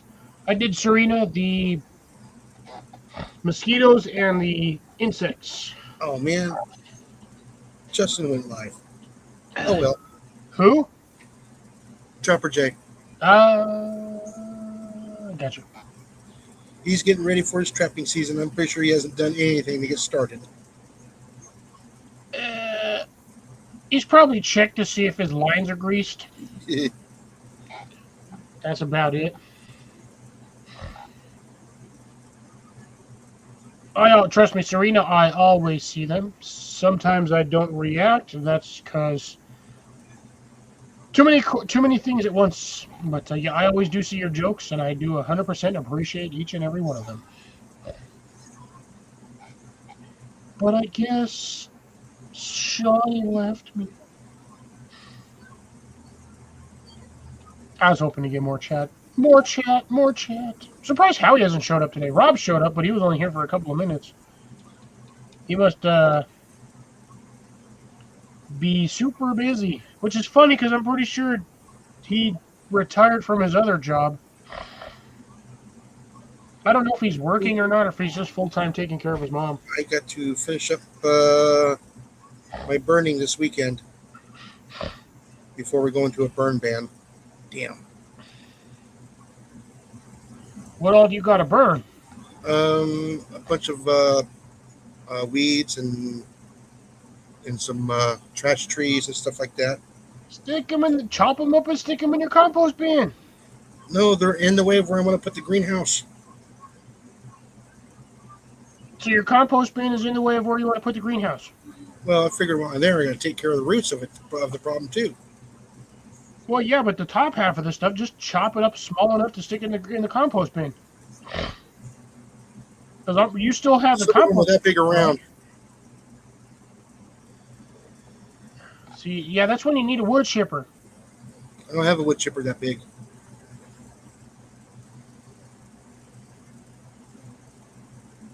Jason, I'll be right back. Well, That one would be slightly disturbing to an extent, because at that point I would have to schedule an appointment with the hospital for a castration, if that case were to be exact. I would end up becoming a eunuch, to be dead honest. Because, yeah, technically, if you think about it, we are at some point down to our absolute base roots. We are technically all related. If you believe in scripture, we are all related.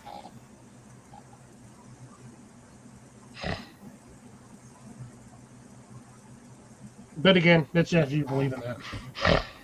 I don't, because the last time I checked, it was Adam and Eve, not Adam and Steve. But that's a whole different thing. But yeah, normally we don't go into religion or politics on most of our channels because it tends to ruin friendships, acquaintances, things like that.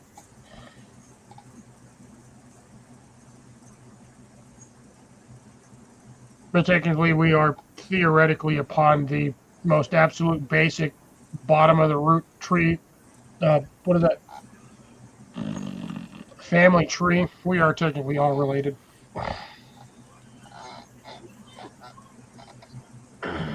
I'd be disturbed, but probably, to be honest, I just wouldn't care. I'm like a duck to some extent. Stuff just rolls off my back.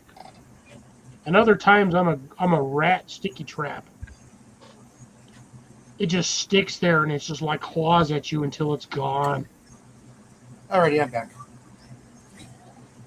I didn't even know you Molly left. wanted a cup of coffee.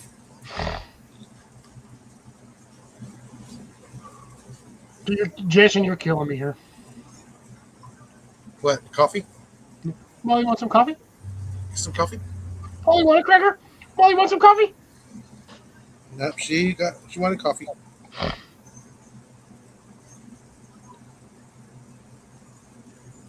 Yeah, I have nothing from that particular may or may not be true actual realization of literature. I have none of that memorized,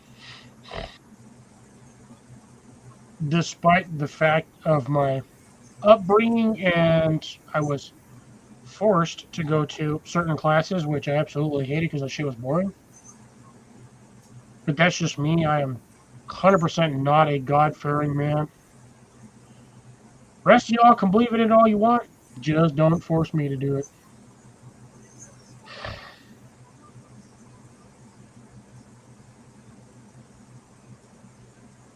I believe in the process of evolution, but where we evolved from is any man's guess. For all I know, we are just one man's dream, and that man has yet to wake up.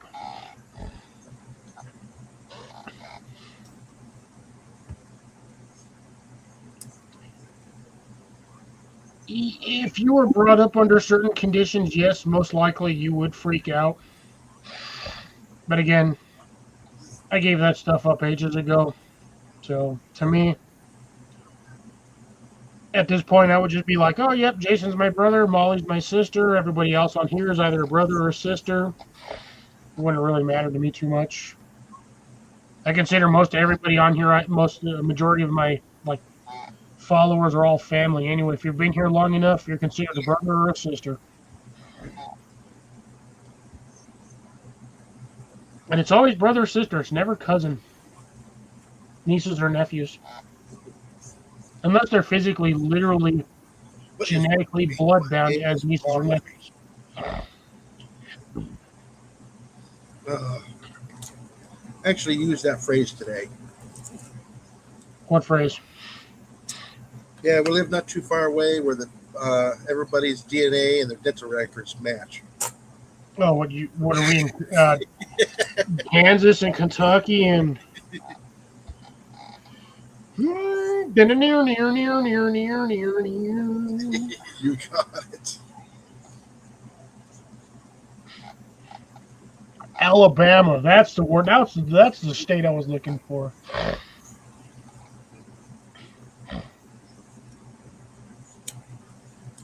Yeah, sometimes I wonder.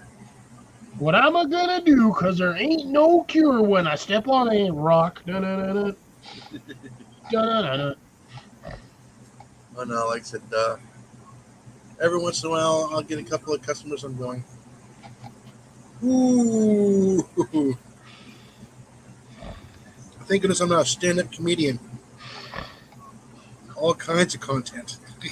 Bro, you're telling me. I work in the food industry. Gee, bro, oh, if I knew I wasn't gonna get 100% fired for some of the stuff I would do, I would 100% do it. But then you got them freaking like full-on hardcore Karens that just want to cause nothing but problems. Yeah, that's because they're bored. They got nothing to do. Yeah.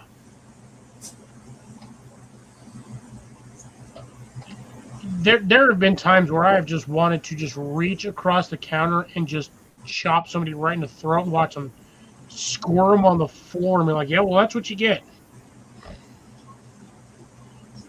I don't need that shit coming in here. I already got enough stress to deal with. I don't need you to like add on top of it. Yeah, I remember when I first started working.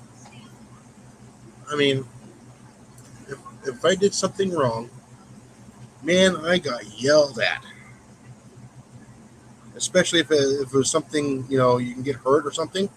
Oh yeah, I would get yelled at. I'd be like scolded. But I tell you what, I remembered that moment, and I never did it again because I knew the dangers. What I want is a ping pong paddle in the shape of a hand that's right next to the counter. When somebody's acting stupid, you just slap them with it and be like, "That's what you get." You know, like I said, I keep threatening to carry around a 5-foot novelty fly swatter with me.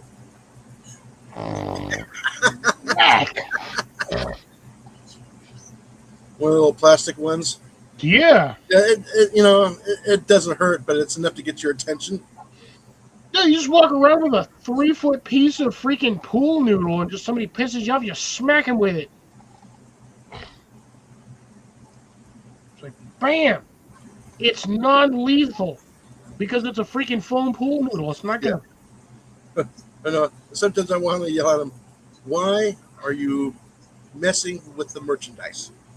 Why are you opening up the box?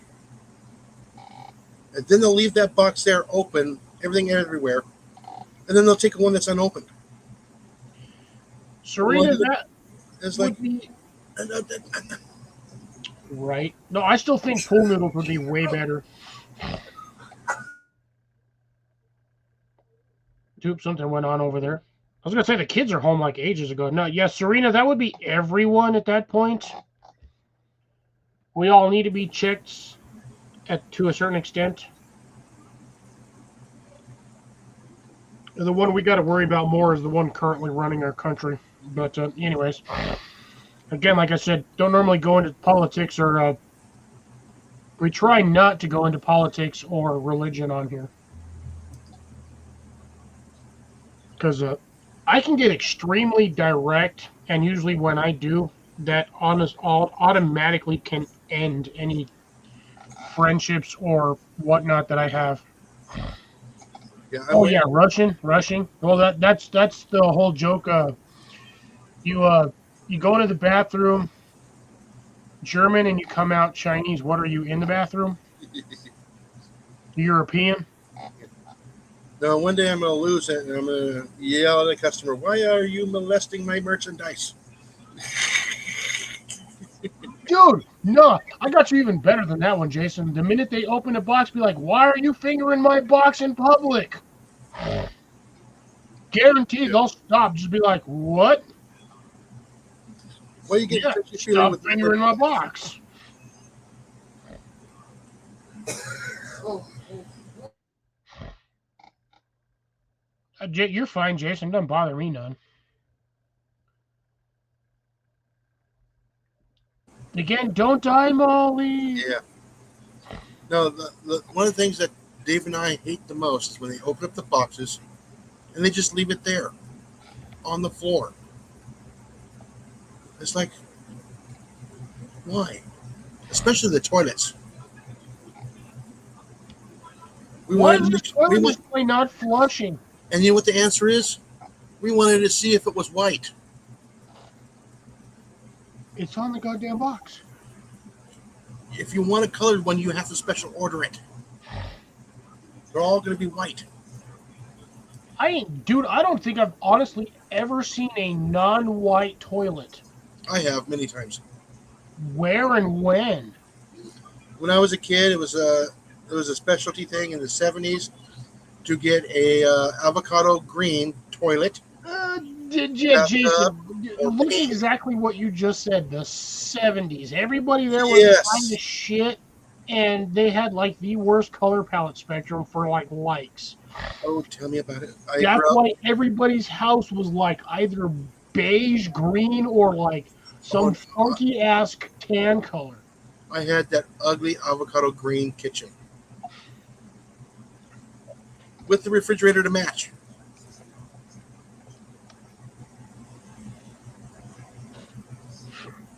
Yeah, that would have been what the like essentially like the 70s was like Easter colors. Like it was all pastels Yes, up until like the early, I would say early mid to '80s. mid 80s, and then everything just This kind of faded started. out to normal colors. Yeah, and they left the pastels for Easter.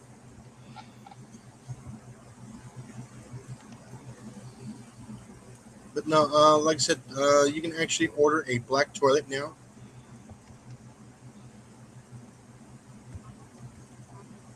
You can get them in almost any color now.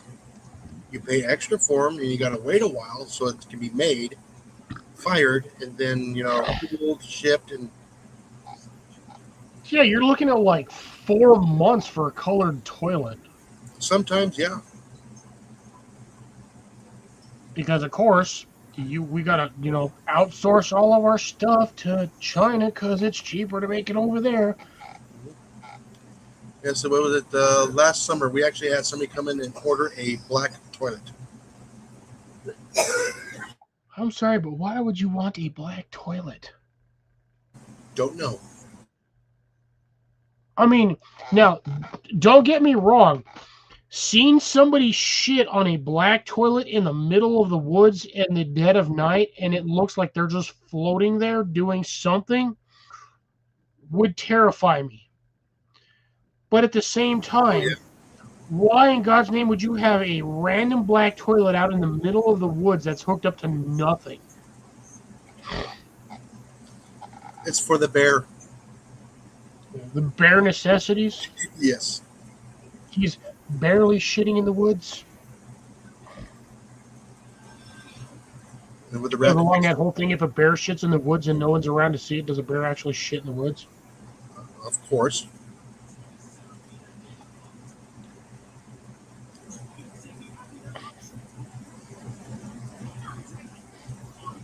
We're talking about bear scat. We're talking about toilet colors, which for like the last 40 years have been white, except for like in the 70s, where they had like 60s and 70s, where they had like green toilets, blue toilets, cream colored toilets, avocado colored toilets. Oh yeah, pink. Basically, all the like Easter pastel colors for toilets and sinks and refrigerators. Yeah, we actually had a customer coming in, and they were redoing their bathroom. They actually had pink um, clawfoot tub, and they were gonna throw it out. I says, "Is there any chips on it right now?" She goes, "No, it's perfect." I says, "Post it on like eBay or something." Bro, you can get like $1,500 to $2,000 for a freaking toilet or freaking tub like that. Yes, In perfect condition, I have seen those tubs go up to like 5 grand because that's stainless steel or like cast iron with it's a enamel porcelain cast iron. coating. Yes, those things are worth a mint, and they had no clue. They were just gonna throw it out. I says, "No, no, no, no. If it's in perfect condition, you can get bucks for it, enough to pay for half of that bathroom." Dude, you can almost get enough money from one of them toilets or one of them tubs to damn near buy a house, depending on the mint or vintage of said bathtub. Oh, he misses the clear tubs. Oh, I do remember the glass ones. Yeah, I'm okay with that. I'm fine. Those were far and few between because it's not exactly fun to walk in on somebody in a clear bathtub and their butt cheeks are pressed against the bottom of that. Yeah, a pretty big Pyrex. Right? Yeah, I wasn't expecting to walk into the shitter and see a full moon tonight. Thank you very much. No, I did not miss the clear ones. I have seen a few of those in my life. Yeah. Actually, have seen a few of those in my lifetime. Yeah, they're few and far in between, but like I said, they are worth money, especially if they're vintage. Oh yeah, well, and on top of them, those claw bathtubs, man, those damn things were heavy. Yeah, like 700 pounds. Yeah, well, yeah, because it's like a 1/4 inch cast iron steel plated with ceramic coated. With like the 4 holes in it, and that was it. You had the drain hole, the freaking 5 holes. So you had the hot and the cold. No, it was actually only 4 holes. Yeah. You had the drain hole, the hot and the cold, and then whatever attachment was for the shower that was attached to it. And yes, you actually had to shower in one of them damn tubs. Yep. Because that's how they did it back in the day. It was a rain shower. Yeah. You had that big ass copper pipe that came up, went out about 2 or 3 feet, and then just straight down in the middle of the tub. And then you had the curtain that went all the way around. Yep. And you had to make sure it was tucked in everywhere into the tub. Yeah, because if you didn't, that water would be all over your wood floor, and that's not something you want when you got a 700-pound tub. Yeah. Wet floors, that's a great way to get your second-story tub into the first floor. That may or may not land on the kitchen table or on the stove. Yeah. Yeah. Yeah, those blocks are expensive now, those glass blocks. Well, they were expensive then, too. You know what? The thing is, I don't even see those in the stores anymore. I don't have them at my store, but we have them on our website. Yeah, I know you can buy them and order them, but it's like at the same time, why? That was a big thing in the 80s. Oh, I know it was. They were the frosted glass squares because they're beautiful work. Like 4 inches thick, 5 inches thick, 6x6 or 8x8 squares. Yeah, all you can see is a shadow. You can tell what was behind it. Oh no, dude, you can't. It's like looking through frosted glass. You couldn't see squat. You could see an outline, but that was about it. Oh, he has a small trailer full of them. Oh, dude, you got some money right there, homie. Some good money. Now, what they're good for, honestly, is they're good for accent pieces if you're running a Earthship house. You just line, or as you're building your berm walls, or, similar to my walls here, because these are earth ram. Yeah. Which is similar to what you're going to have if you're running an Earthship house. And you just stick them in your walls as accent lighting pieces, so when the sun's in certain areas, you get the daylight or light through it. They're perfect for that. They let light through. Oh, yeah. But you cannot see physically through them for shit. You can see somebody walk by, and that's it. You can't tell who they are. Yeah, you see a silhouette or a shadow, and that is it. You can have a wall, an entire wall, like 8 foot wide, 10 feet high, with that glass in there, and you're never going to actually see anything.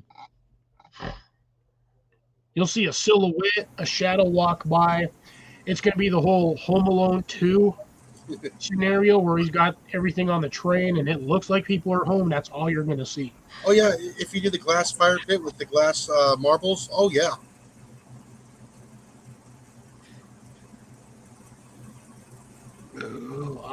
Fire pit with it, yeah. I mean, that would be nice, but still, propane plus, you basically got fire plus glass. You do tend to run the risk of the glass getting hot enough to explode. Yeah. Especially the way those glass cubes are made, it's basically almost like one solid cube. There is technically an air pocket in there. If it gets too hot, they do tend to blow up. And that is some thick shrapnel. Those things are like half an inch thick. But yeah, like I said, those are perfect for using for natural light in the home. Yes. Especially when you put them up at the 7-foot level on the wall. Yep. Oh, you do a line of those. If you did them, every foot, you put one of those. Yeah. Like Jason said, around the top of your berm walls or whatever. No matter where the sun's at, you're going to get a good amount of light through there. The flame would be above the glass. Okay. It'd still be interesting, though, to see it. Well, like I said, usually you put the marbles at the height of the glass, and the fire's above that. Yeah, then to me, it would almost seem like that'd be pointless then, because if you're using glass as an accent piece, you would want some sort of visible light through there. But if you're going to put the flame above the glass, you might as well just do cinder block. Yeah, it's just there to look really awesome. It's an accent piece. That's basically what it is. I don't know. I mean, I love seeing those because I go to a few like restaurants here and there that always have those like in the walls or on the walls, and I'm like, oh, those are cool. Or like the ones that are partitions in the nice restaurants. Yeah, Gunther Tooties I know is one of them. There's a few mom and pop stores that'll still have those, like from like the 80s, like 70s and 80s. I know we got a couple of those down along Route 66 over here in my area. There's a restaurant that I go to. Every time I go to Denver, I have to eat there at least once or twice. And they've got accent blocks like that in their building as well. I don't know what it is, but like ever since I was introduced to that restaurant, I have to eat there every time I'm in Denver. If I don't, my trip is not complete, and when I get back to New Mexico, I feel like I just did not have a good trip. What do you mean 66 is shut down in Arizona? What? That's some horse shit right there. Was that supposed to go from California from all the way basically to the West Coast to the East Coast? They're probably doing redoing it because they're talking about redoing the 66 in Arizona. Okay, so they might be just doing renovations on that section.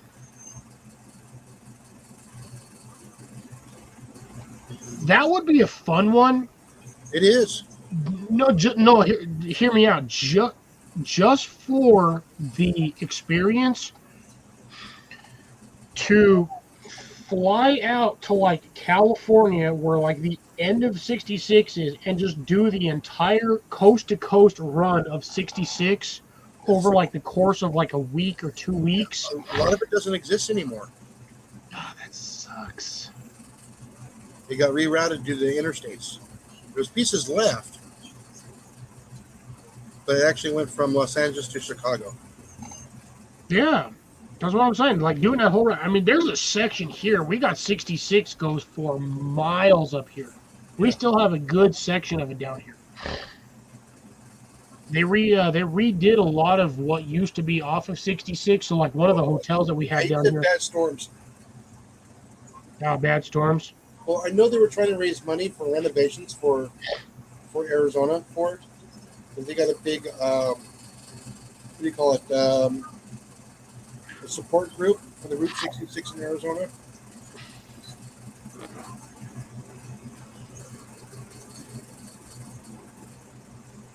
And turning it into like a tourist thing where it already is. Well, that's what something. That's what they did over here. Like we had a hotel that was a Route 66 hotel and only had like 8 or 10 rooms. They redesigned and rebuilt that, and every one of those rooms essentially turned into like a little tiny mini business. Yeah. So there's like 8 or 10 little businesses over there. A couple of them are restaurants. Hold on. Did this happen yesterday? I saw that the storm's going through Kingman yesterday. That's where my dad is, and my brother. I'm gonna have to Speaking call of him. which, how's your dad doing? He's doing pretty good. I mean, he's stable now. Can't see, but he's stable. No option for ocular surgery. No, the damage was too great. Mm. Even a full transplant. Even full transplant damage was too great. Damn, The that's medicine they gave him really messed up his eyesight. technically he can sue them for that. It was the VA, Fuck man, how do you? Oh, you can't even do that. but Jeez, now they put him at 150%. of benefits. Yes, Okay, I mean plus he's his, plus his SSI, he's doing okay. I mean, he has to take the phone and put it up to his face to look at it, so he can kind of see it. damn. That's about it. He's got to walk around with the cane now and the glasses. That sucks. That pretty much means 100% he's no longer making fishing rods. Nope, he's not making fishing rods no more. I'd be honest. I'd still be honestly willing to buy some of those fishing rods that he's got. He's got some really nice rods if he's still willing to sell them. Yeah, I'll see what I can do. Because if I'm not mistaken, he had a really nice green and orange one that I believe he showcased on one of the lives. Yeah, That is still there. I think that was a 6-foot solid rod. yeah, those ones he made like 6 years ago. I'd be willing to buy one, just to help out and support. Mhm. I'll ask next time I talk to him. Remind me, I need to talk to him about fishing rods for sale. I got a better idea. I could just technically just drive to Arizona and just be like, hey, look, I know Jason, I know your son, so I've met you on a few lives here and there. Would you be willing to sell a rod or two? He's Daniel. He's got some nice rods. He had like a whole garage. There's like 40 rods in there. I think he's more like 120. But a lot of them were just the quick builds. Well, you're definitely closer. Yeah. But I mean, it wouldn't take me more than 6 hours to probably get to where Jason's dad's at. Let me go grab one of the new ones he made before it all happened. Yeah, it was like what, a year or two ago. He's got some nice ones. Like he had some really nice ones. I have actually been looking. So, odd topic. I know most of this was supposed to be garden chat, dying plants, and whatnot. We've been kind of all around, but I am actually looking for. This sounds really dumb, especially for most fishermen. I know this is going to sound really stupid, but I'm looking for a single piece 4-foot rod because I know that'll fit in my truck without having any issues. And depending on the design of the rod, if I can get 10 or 12 pound test line on there with ½ ounce or 3/4 ounce lure, I would go with one of those because I mean I've got the rod I have back here is like 6'4", 6'5", something like that. It's a single piece, but I can't fit that in my truck. And when I bought that rod, I was in Iowa at a Walmart because it was just easier to buy a rod over there for like $45 and whatever else I needed for fishing versus dragging the 4 or 5 rods that I have with me all the way the hell over there. So I just went with that route because it was way cheaper. I think I was like one of 3 people. It was like me, Blake, and somebody else bought a rod when we were up there. I think it was just me and Blake, honestly. But yeah, I've got this obnoxious rod over here. The bottom half, you can't see it, but it goes right up this way. Solid gray, except for the bottom half of it is like bright freaking orange. And I only got it because the bottom half was orange and that rod color was obnoxious. That's why I bought it. I hate those plain, boring, like plain Jane boring. Oh, the whole rod is red. Boring as shit. Oh, the whole rod is yellow. No, I bought this thing because this is the most obnoxious freaking color they had at Walmart at the time, and it was like 35, $40. I was like, screw it. And it's an open bale, so like I took my one tackle box I needed with me, and that was it. Right. This is one of his small ones, throw together rods. Wait. He would build in just a few hours. It'll just be these little simple ones. Okay, just a little simple little trout rod, little stream rod. Yeah, see, I'm looking for something like that, Jason, roughly around like 4 feet. Yeah. So yeah, he's got several of those. Now this is one of the ones he made back in the '80s. Alrighty, it's a little dusty, but this is when he was doing the chevron colors.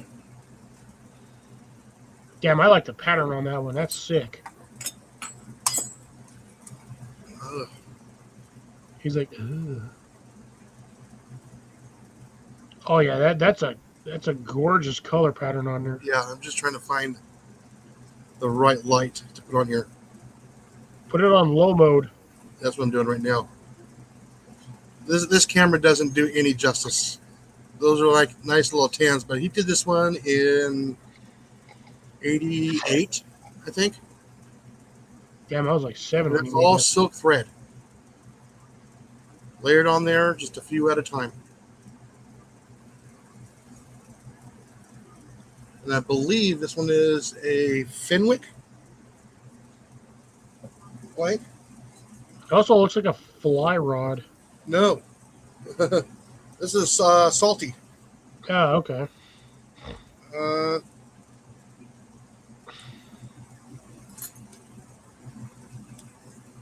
because this one actually has my mom's name on it. So, Oh shit. so, and if I remember correctly, I think this one was a Fenwick blank. Yeah, see, for me, a 4 foot rod would make.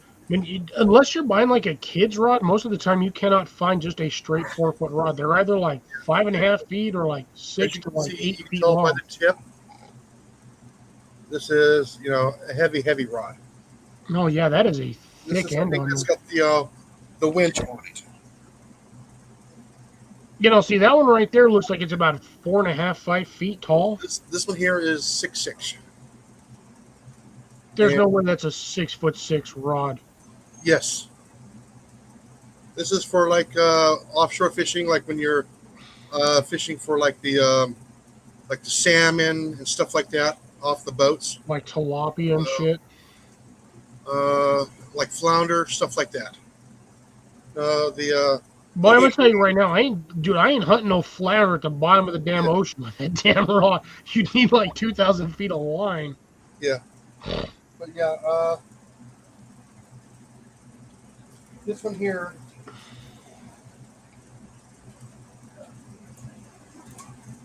You caught on my tripod. This one here is 5 or 5.5. Yeah, see, I want about a 4 foot rod because I think that would fit in the back of my truck And perfectly. this is a That is a lightweight rod. You're looking at what, maybe 12-pound test max line on there? 6.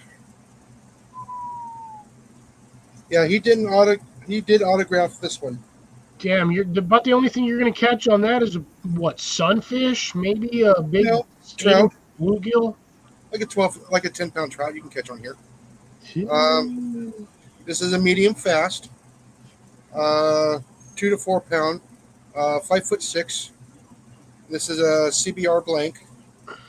It does say medium fast, and it's going to be 1/16 to 1/4 ounce. And yes, it is autographed.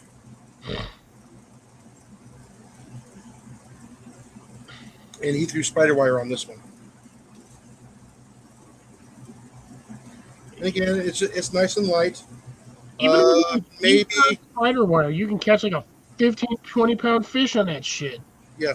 And without the reel, I believe this rod weighs, I think, like 7 ounces, something like that, without the reel. God damn. It's light. I mean, I'm fine without the reel. I would just like if your dad's got anything around the 4 foot, like 4-6 mark, I'd Oh be yeah, we got little brush poppers. I got little 3.5 footers. I gotta dig those out. Yeah, I think those are perfect. I mean, you're not doing your like basic like ice fishing rods, which are usually like 2 foot max, maybe 2.5. These were he designed these ones to fish in heavy brushed creeks. So you can't cast overhead. So you got to cast below you and cast up and out. So you're not getting caught up in all the bushes or anything else. And we call them brush poppers. Yeah, it makes sense. And they are they're light and fast. And it's designed to catch like bluegill, brook trout, stuff like that. Like I said, for instance, Dan, you'll know this if you've been up there to Tonto Creek and you're fishing up there in Tonto Creek or Oak Creek Canyon, where you can't cast overhead, but you can cast from your feet out. That's what it was designed for. Yeah, Like basically a big poppers. brushed area. Yeah, that's not even really casting. Basically, essentially, what you're doing is you're holding the lure, pulling the rod out, and just letting that bastard go to watch it skip across the water. Yeah, but it's designed for like a 1/4 ounce of weight. So roughly about what your standard small frog. Yeah. What I usually do is I'll put on a very small slip weight or split shot. Sorry, split shot. Give me about 3 foot of a leader on that one with a small little fly or very small little lure like a trout magnet and get it out there. Yeah, I figured something like that would be good for like skipping a frog on top water. Oh, Like a shark like frog. let me grab this rod. Grab that rod in the privacy of your own bedroom, sir. By the way, folks, I am completely out of beverage here. Oh, nobody can see what the hell I'm doing. Nah, wrong button. I'm out of beverage. I only did 2 this week. Because if I do any more, I'm just going to not have a fun work day. Okay, alrighty. This was one of his popular wraps back in the 80s. So if you see these, you know who they're from. They're very rare. Oh, I like that one. That one's kind of cool, too. Candy cane and... The U.S. flag. It is trippy. And he does have some Canadian flags out there, too, as well. Ooh, interesting. And I think he only made 4 of those with the Canadian flag, if I remember correctly. Dang. And again, this is another river rod, as you might want to call it. He made that one for me, 10 or so years ago? I still have some of the original rods that I kind of acquired.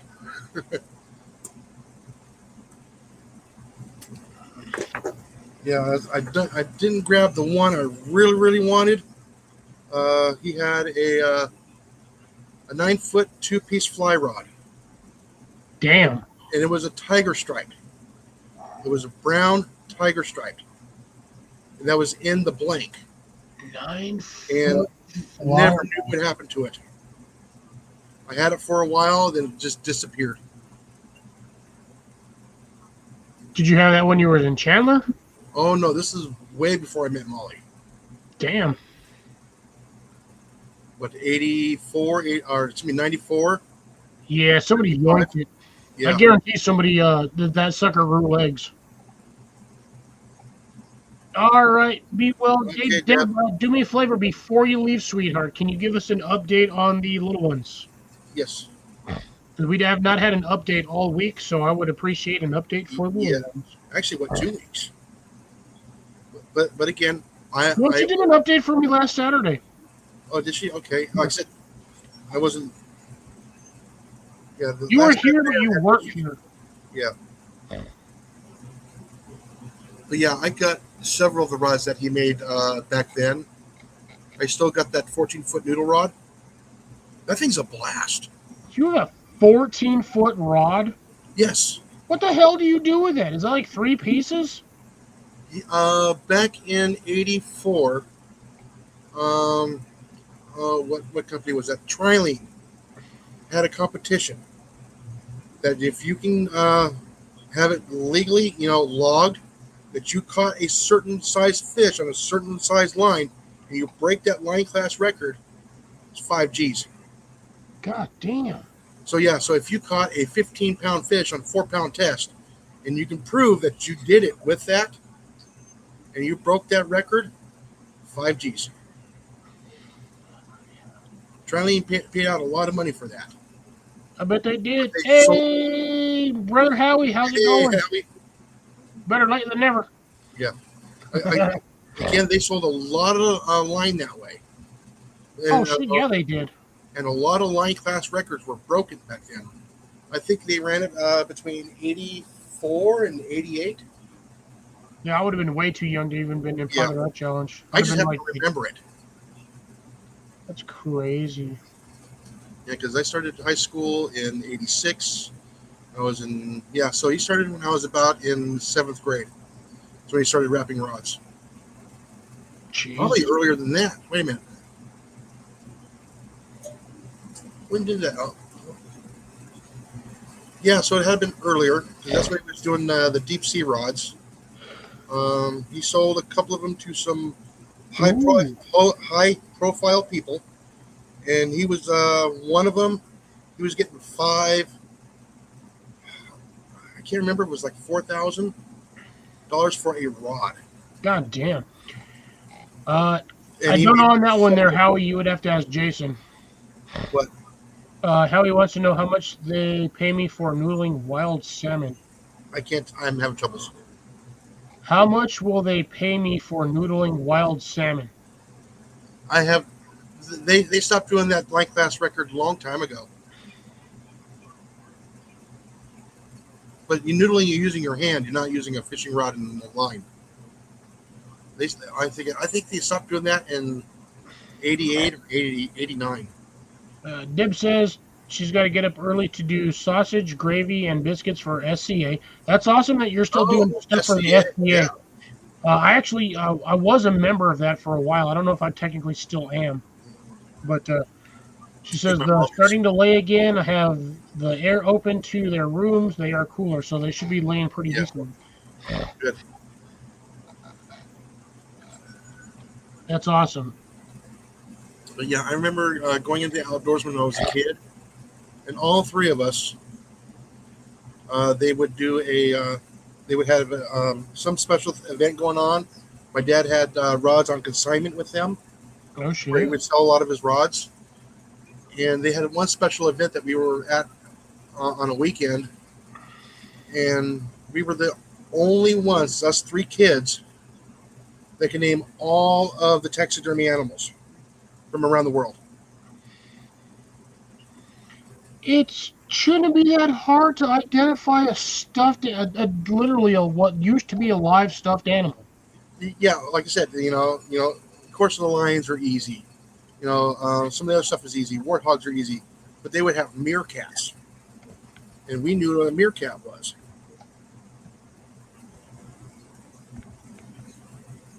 I think they had like 40 taxidermy animals in there. We knew the difference between a marmot and a weasel. Oh yeah, for one, one's fatter than the other, and like Yeah, 8 inches longer. yeah, but I'm 14. My brother's 12, and my sister was 8. No, no, she was 10. And we're the only three kids that went around and got it all right. The adults couldn't do it. My dad could, but he wasn't. Well, Well, you got to look at it this way, Jason. A lot of the adults, I hate to say this, have forgotten more things than they have learned. it's probably true. But yeah, we had fun going in there. We were there for Saturday and Sunday. and it was a big thing. I can't remember what it was for, but it was like an open house something, or it was some sale event, and I can't remember if it was on a holiday weekend or not, or something like that. Not when it was like 50 years ago. Almost. It was 40 plus years. So, but oh yeah, we had fun. No, oh, no, no. Screw that, Deb. No, don't do it. Uh,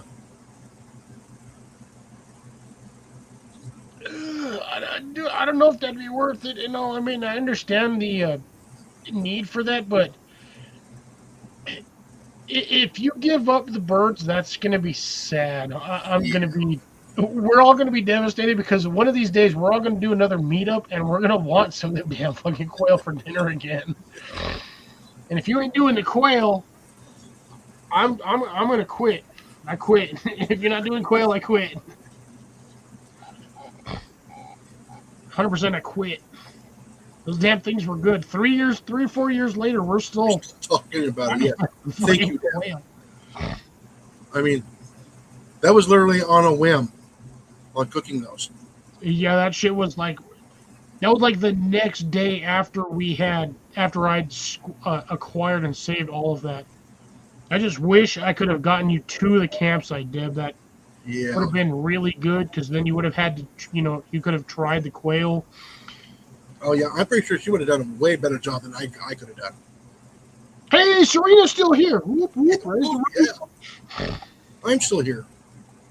duct taped. I know it. We're gonna go another 5 minutes, folks. At this point, we're or 3 or 4 minutes because I mean we are super late. This guy should have left like half an hour ago, but sometimes you get into a really good topic, and the next thing you know, you're like, where did the last hour and a half go? Yeah, no kidding. Yeah, well, do it. I mean, here's the thing, Deb. As long as he's not allergic to them, it should be fine. Just keep what you can going. But anyways, dear, be well, be safe. Thanks for Yes. stopping in. Appreciate it. And thank 100% you. appreciate the update after like 2 weeks or like a week or so. Be well, be safe, and we will catch you on Wednesday, hopefully. Flock off! Like the flock cameras. Right? There's one right by work. It's like maybe 200 feet from where I work, and I've been half tempted to just cut that bitch down. Yeah. Now, mind you, I see the direction that it's pointing, and it's pointing into the parking lot, so it captures everything going in. Yeah. But I have been half tempted on the late night when I'm there to just go over there and either push it down or cut the sumbitch down. Put a paper bag over it. Just climb up there and just put a sticker on it. Actually, what I really want to do is I want to go up there with a really high-powered laser and just blast that sucker right into the lens. Fry the entire camera system. But no, you don't want to damage the camera because you get in trouble. There's nothing out there to see me doing it, as long as I'm not physically, because those are basically ALPs. Yeah. No, but like you said, A license plate reader. yeah, if you put a plastic bag over it, or a shopping bag, yeah, you just covered up the lens. That's all you did. Yeah, No if I damage cut to it the down, it takes them about it takes them roughly anywhere between 1 to 1.5 weeks to put up a new one, and just keep doing that. It's just cost them more money. Yeah. That's all right, guys. Yeah, I expected that. We had the Bills game today. They stomped the shit out of Carolina. It was like 29-14. Again, I'm not a football fan, so I'm not either. I hate football season. It pisses me off to no extent because those people get goddamn obnoxious, and I want to punch every one of them in the throat with a brick. Not the flat side, the pointy corner side. I want to hit every one of them. But the benefit is it does bring in business. Yeah, we do get a good amount of revenue. It just sucks when you're short-staffed because of this goddamn generation. None of these fucking kids want to actually work a real job. Everybody wants to work. Oh, I want to do DoorDash, Uber Eats, so I can work on the hours or whatever I want to work. And then you wonder why you can't afford anything. Well, I don't know, maybe because you make like $400 a week. Yeah, I think I'm sorry, but with the DoorDash thing, I don't think they make a whole lot of money that they think they do No, they don't. because of the wear and tear on the vehicle. Wear and tear on the vehicle, and the fact that you're not Your getting a time. salary or a steady weekly paycheck. That's You're right. basically whatever they tip you on that delivery is what you're making. And you're driving around the city 400 miles a day, give or take. Yeah, it's the You price of can, fuel. it's not worth it. It's honestly not worth it. At least with my job, I go to work and my truck sits in the parking lot until I goddamn leave. Mhm. But I'm still making hourly wage plus in-store tips. And if I happen to deliver on certain days, then yes, I get that extra volume of money. But at the same time, it's like sometimes it just isn't worth it. And I'd love to tell customers, be like, you know what, dude? If you're not going to tip me, you can get off your ass and go pick up your own fucking pizza. Mhm.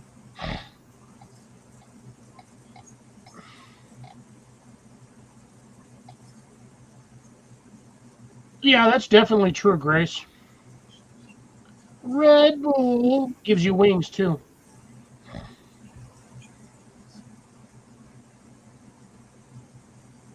But yeah, uh, for a little, I think for a little while, but not, but only until he got his. It was either pilot's license or his firefighting thing, if I remember correctly. Yeah, I know. Tyler was doing it for a little while. Yeah, it was Tyler. He was doing. His whole thing was how many Uber deliveries will it take for me to buy a new e-bike? Yeah, I still remember riding that damn e-scooter when he brought that shit to the meetup. Man, that thing was fun as hell. I was, I mean, it was a short run. I only ran that thing around the camp like 2 or 3 times, but dude, it was fun doing it. That thing motored. little torquey. Not too bad, but you get used to it. You just got to learn to where you lean. But I've had the advantage because I've been on like old school short scooters before. Basically, Yeah, the like what is it? The shin busters from back in the 80s and 90s. And yeah, I mean, it wasn't too bad for me. I was having a blast with that thing. no, I did not do any forced fire fighting. No, Yeah, see, that's what I'm thinking. Jason, that's what I was I know saying. you're talking about Jason somebody else. did the until I think he did something, but no, I was pretty sure he was going to school for the firefighting, which by the way, he is actually a full-fledged firefighter. He's not one of those volunteers. I do believe he is 100% full-fledged firefighter. But anyways, folks, on that note, we are at Late. really, yeah, that was my fault. I started like 8 minutes late. I got distracted doing some other stuff at the house and I'd lost track of time. So again, that was my fault. But anyways, ladies and gentlemen, thank you for joining us tonight. Serena, Grace, Jason, Molly, uh, did you say Serena? We got CR, Shawnee, which I was actually shocked, Deb, Colin, Daniel and Tiffany, Shawnee, I said again twice. Who else am Um, I missing? Firefly, Lori. Lori, Deb, Howie. Didn't get a lot of we didn't get a lot of our regulars today, but we did get a Yes, ton of normal stuff. But anyways, I thank you guys for joining me, stopping by. Comments all appreciated. Be well, be at safe, CR. folks. I did say I got CR. I always get CR because it's hard to miss him. With his Yes. bad puns. He's got the dad puns like I do. But anyways, folks, be well, be safe. This is gonna be Fox at Outdoors signing off, and just Don't forget to get after and slap a rat. catch you guys on Wednesday. Yep. Peace.